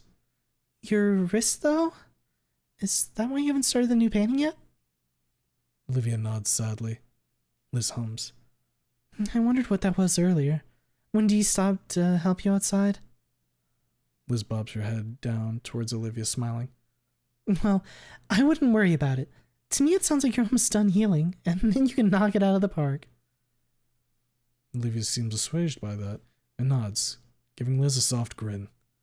The good vibes are only further intensified as her food is finally brought out. Olivia peers hungrily at her literal cow's leg, hoof included. My chicken fried perfection is sat in front of me, absolutely fucking smothered in delectable white gravy as Raptor Jesus intended. And Liz's wholesome looking pancake platter is set in front of her. I watch in amusement as my carnivore girlfriend nearly unhinges her jaw and snaps a chunk of meat right off the bone. Kinda hot, actually. Wonder if I could get her to bite me. What the fuck kind of thought was that? I'm not into that shit, am I? Am I? Fuck it. Think about weird shit later. Food now. I start digging in. This is pretty good, but I think I like Olivia's cooking better, actually. We eat in silence for a little bit. Well, relative silence, anyway. Olivia's fucking ripping that leg to shreds. Eventually, the silence is broken as Olivia takes a quick break to wipe the grease off of her mouth with a napkin. Say, Liz. Said Brachiosaurus is currently snout deep in her glass trying to get some water, and failing quite horribly, muttering angrily about the lack of a straw. Eventually she gives up and looks at Olivia with an awkward smile. Yeah? Olivia carries a neutral expression as she speaks. So, about your art dealer stuff and getting connected with that whole system. Do you think you could help me? Once you get your feet off the ground? I study Liz's face carefully. There's a few emotions bouncing around it. Shock. Uncertainty. Maybe a little bit of happiness. She settles on a polite smile. I think that might be a ways out, but I don't think it's a bad idea at all. I lean idly to the side, nodding. Sure. Like you said, Liz, making connections is important, right? She pats at her mouth with her napkin, nodding. Yep. Olivia cocks her head to the side. What do you mean a ways out? Liz hums quietly. Well, I just want to get it off the ground on my own, you know? Like how you feel about your work. Olivia glances off to the side. That's different. Liz drums her fingers on the table. Well, sure, but what I mean is that it's important to me that my start is as self-sustaining as possible. I feel something strange in the air. Olivia looks up at Liz plainly. I mean, we just talked about the whole connections thing, and your uncle. Liz is one to glance away this time. Well, that's family, Olivia. It's a little different than, well... Olivia frowns very slightly and cocks her eyebrows up. Friends? Or is it just me? Liz whips her head around, eyes wide. Oh, god damn it. Olivia! You know that's not what I meant. Nah, fuck this. I lean forward and furrow my brow. Hey! What the hell is this? My voice goes either unheard or ignored as Olivia leers at Liz with a furrowed brow. What did you mean then? I'm just curious about your life for once. Liz furrows her own brow, returning the cocked eyebrow. Well, not like this then. I'd rather you go back to the silent treatment. I swear to God. My voice raises enough to draw attention of a couple of the nearby diners, but I don't give a shit. Hey! Both of you knock it the fuck off, alright? Their gazes turn to me, and I look between them incredulously. What the hell, you two? How'd you go from having a nice lunch to this? Olivia sneers, jabbing a thumb at Liz. I don't know. Ask her. I'm just trying to make friends. I look over at Liz expectantly, and she admittedly looks a little ashamed. Look, Olivia, I'm really sorry if this sounds bad, and it probably does, but I guess I just think it sounds like you only want to be friends now because you can get something out of it. Olivia recoils a little, shocked. What? Liz rubs her arm, Sinking into her chair a little. We've known each other for years now, Olivia. You spend most of it locking yourself away from Damien and I, and I'm glad things are changing now, really. I want to be friends, I really do. That's why I said it might take a little bit. There's a lot of pent-up envy I have to work through. I cock an eyebrow. Envy? What do you mean? She looks even more ashamed. On the verge of tears, actually. Oh, this sounds so terrible, but when she was getting all the attention and help... Olivia stares at her intently. You know I hated it. Liz manages a brief, sad smile as she looks into Olivia's eyes, but then looks back down to the floor. I know. That's why I hate finally having to say this. all those things that were available to you through the years, it just felt like you were taking them for granted. I just think it's a wasteful way to live. Olivia's expression becomes gloomy. She looks between Liz and I. I'm sorry. Liz glances up, a little confused. Olivia continues. I'm sorry it took me so long to realize how much I actually appreciated you guys. For so long, I thought I was by myself. Thought that nobody cared. But then She looks at me, smiling sadly. Damien brought this story to our lunch table one day, and he started breaking me out of that shell, bit by bit. He taught me how to start trusting people again. I grab her hand, lacing our fingers together. She looks back up at Liz, eyes watery. I know I haven't been a good friend either you or Damien for a long time, and I'm sorry. I don't want to suddenly start taking advantage of you like that, accidental or otherwise. So, take as much time as you need, okay? I'll still be here when you're ready to team up. At that, a few tears actually start making their way out of both Olivia and Liz's eyes as they smile at each other. Liz brings her head down low enough to wipe her own tears, and I gently pat Olivia's away myself. I glance between the two after a few moments and lean back. We good? That was a lot. They both nod. Liz speaks. Yeah, I think that was a long time coming, actually. Just glad it went better than I thought it would. Olivia hums in agreement as I casually pick up one of my fries and crunch down on it. As I'm chewing it, I glance between them. I'm taking credit for that. They both leer at me and I shrug. If I weren't here, you two'd probably clawing at each other's eyes out or some shit right now. They both humph and return to their food. I do too, but I also become keenly aware of my prediction becoming true as a particular green hand creeps into my field of vision and starts thieving fries from me. That's why I got extra ones. What I didn't expect was for her to start stealing Liz's pancakes too. Unfortunately for Olivia, she noticed after the first one went missing. Olivia's plate was unique, to say the least. A mishmash of all of her food. I try to be cheeky and steal some of my fries back, but she nips at me with an alligator snap. What she did not expect, however, was for me to not move at all. She only barely keeps herself from biting into my arm and looks up at me in shock as I simply stare back down at her. Careful. You bite me and you might end up liking it. She gawks at me, and I look at her carefully. I mean it. She slowly starts becoming red and embarrassed mess. Liz looks half perturbed and half amused, and I take advantage of it to steal a few of my fries back. Eventually, the bill finally comes, and Liz leers at me again as I calmly pull my debit card out and provide it to the waitress. With that said and done, all there was left to do was check out the observation deck, which Olivia decides to take the lead on. A throaty hiss rips its way out of her as the door opens and we're blasted with the air, which is decidedly chillier at this altitude. Yeesh. Even I shiver a little. But as we all fully walk into it, God, that view.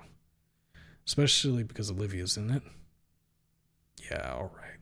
Liz's voice suddenly rips me out of my stupor as she very obviously pretends to be far colder than she actually is, rubbing her arms together like a shitty movie. I don't get how you two can stand this temperature. I'm gonna be by the elevator, guys, okay? Before I have time to comprehend what's even going on, her head shoots over next to Olivia's, and they start whispering quietly with each other.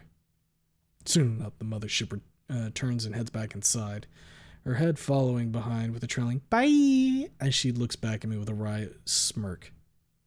Okay. Paying me back for the arcade setup, huh? Cash money, girl, cash money. I glance down at Olivia, who's looking up at me. I merely cock an eyebrow at her, and she spins her chair around to face the view. Don't ask. I merely put a hand on her shoulder as we stare out into the horizon. I glance down at her. She looks contemplative.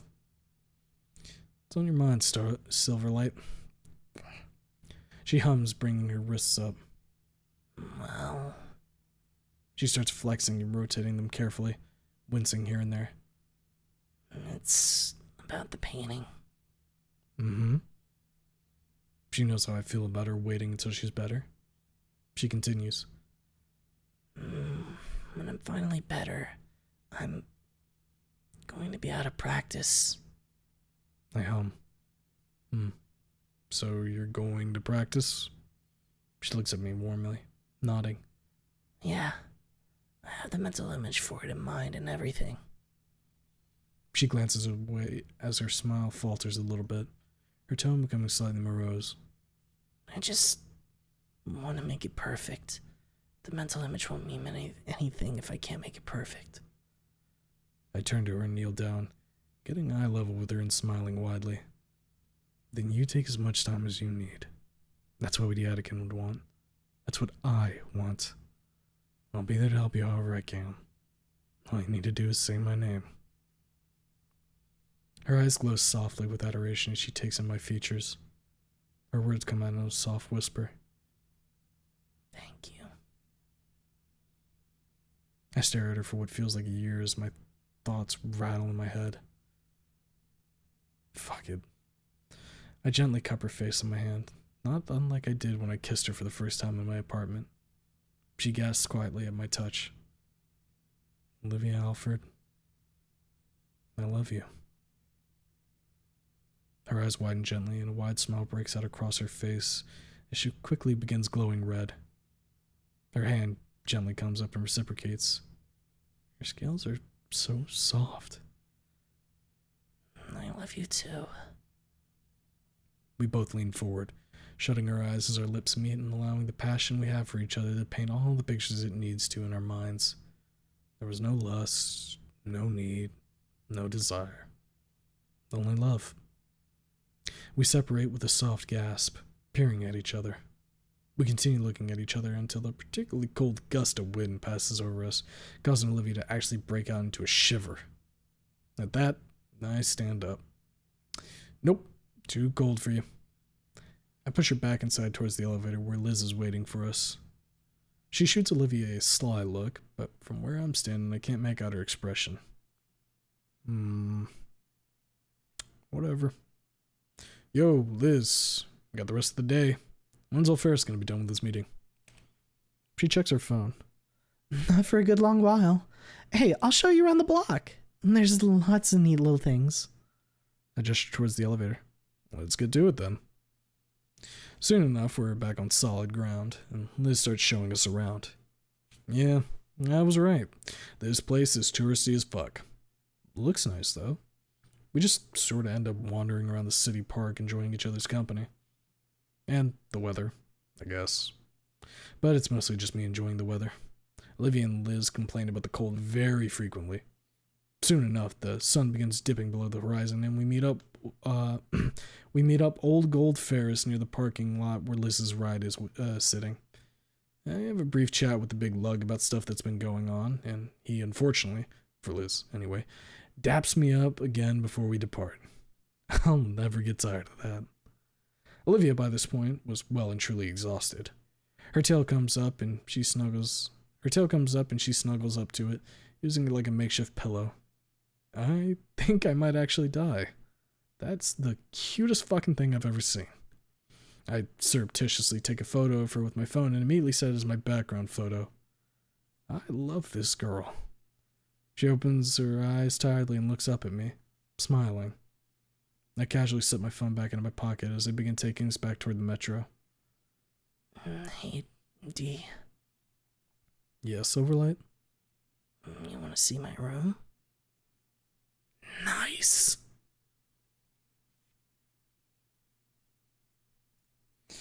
End of chapter.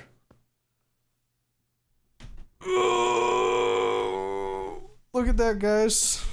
I bet when this stream started today, you did not expect a fucking two-party. You thought I was gonna die midway through this shit. And yet we persist. Rage against the dying light. Do me a favor and look at the comments for 16. Runs back. Nice, nice, nice, nice, nice, nice, nice, nice, nice, nice, nice, nice, nice, nice, nice. Am I logged into my account? I think I am.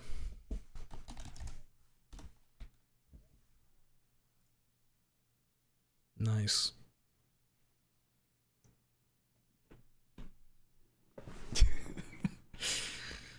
Yeah, boy. Jake tugs on your big arm. I think some of your preferences leaked in here, buddy. I think the biting leaked in.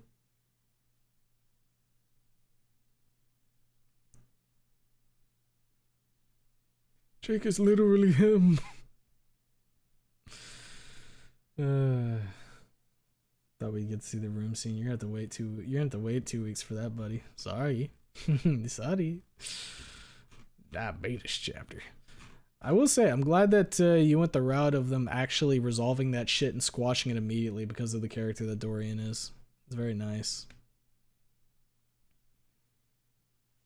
Because Inko's way too passive to have really stood up and done something at that moment. Plus, Olivia didn't have all the support that she had gotten from Dorian in Wani from Inko.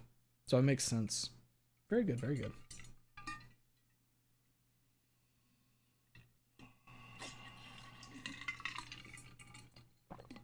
Another sippy. At least we got another Ferris dap up. Yep, dap me up, Ferris, dap me up. Whew. Well, we're coming up on 4 hours now, so that is as good a time as any to let that shit sit.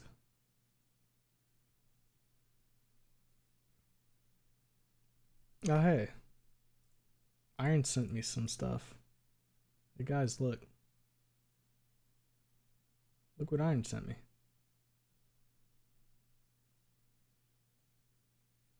We can do something with that. There can be something to be done with this.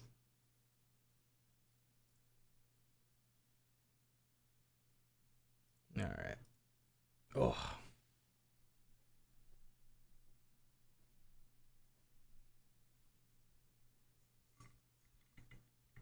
Off to bed. Good night, fam. Alright, Flip Awesome. Good night. We'll be ending off here in just a minute. We're just doing a little bit of wind down. You needed the diabetes. 17 will squander all of it immediately. Oh, I'm sure, because we're getting to the point where fucking big man Yadican ain't gonna be alive no more. Display capture. Nullified. Let's get the little freaks on screen. You know, I guess I should make like a chat Dorian at this point, so that way we have him for the Punch Drunk chapters when we're reading them. That would make sense.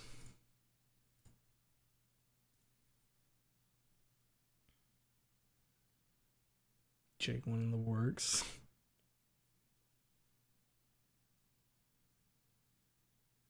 The title, don't like it. Trent gets the bone hurting juice. He can't. Oh my goodness. Save him for the fucking next Punch Drunk stream, guys. Holy shit. We just got like lovey-dovey gator shit and we're already thinking about Yadikin exploding. Not good, not good. But yeah. Good stream, everybody. Good stream. Good haul out there, Chief. Claps you on the back, smacks your ass as you run by. Let's see. Next stream will be on Wednesday because tomorrow, as always, is my day off. And don't know what we're gonna be doing on Wednesday. Probably playing some bullshit of some variety. No idea which bullshit and which variety to be. If I'm really tweaking, I might just play Barony. Who fucking knows? But yeah. Oh, my fucking voice. That one was bad. But yeah. That's, of course, given that Hurricane Debbie doesn't say no internet. If that happens, just keep an eye on the Discord and I'll keep it up to date with if I am unable to stream on the requisite days. So we'll be doing that on Wednesday. Thursday is I want to stream something video game related, but who knows? Friday, I need to get a guest lined up for the good old creator spotlights. And then Saturday, Sunday, same shit as always. So Until then, anybody who's in chat, be lurking otherwise, hope you had a good time watching. Hope you have a good rest of your day, night, evening, whatever it is for you. And I will see you. See how good I've gotten at that outro? I can fucking, like, auction man that shit. I'll see you on Wednesday. Until then, take care. Waves my big hand at you. Bye-bye.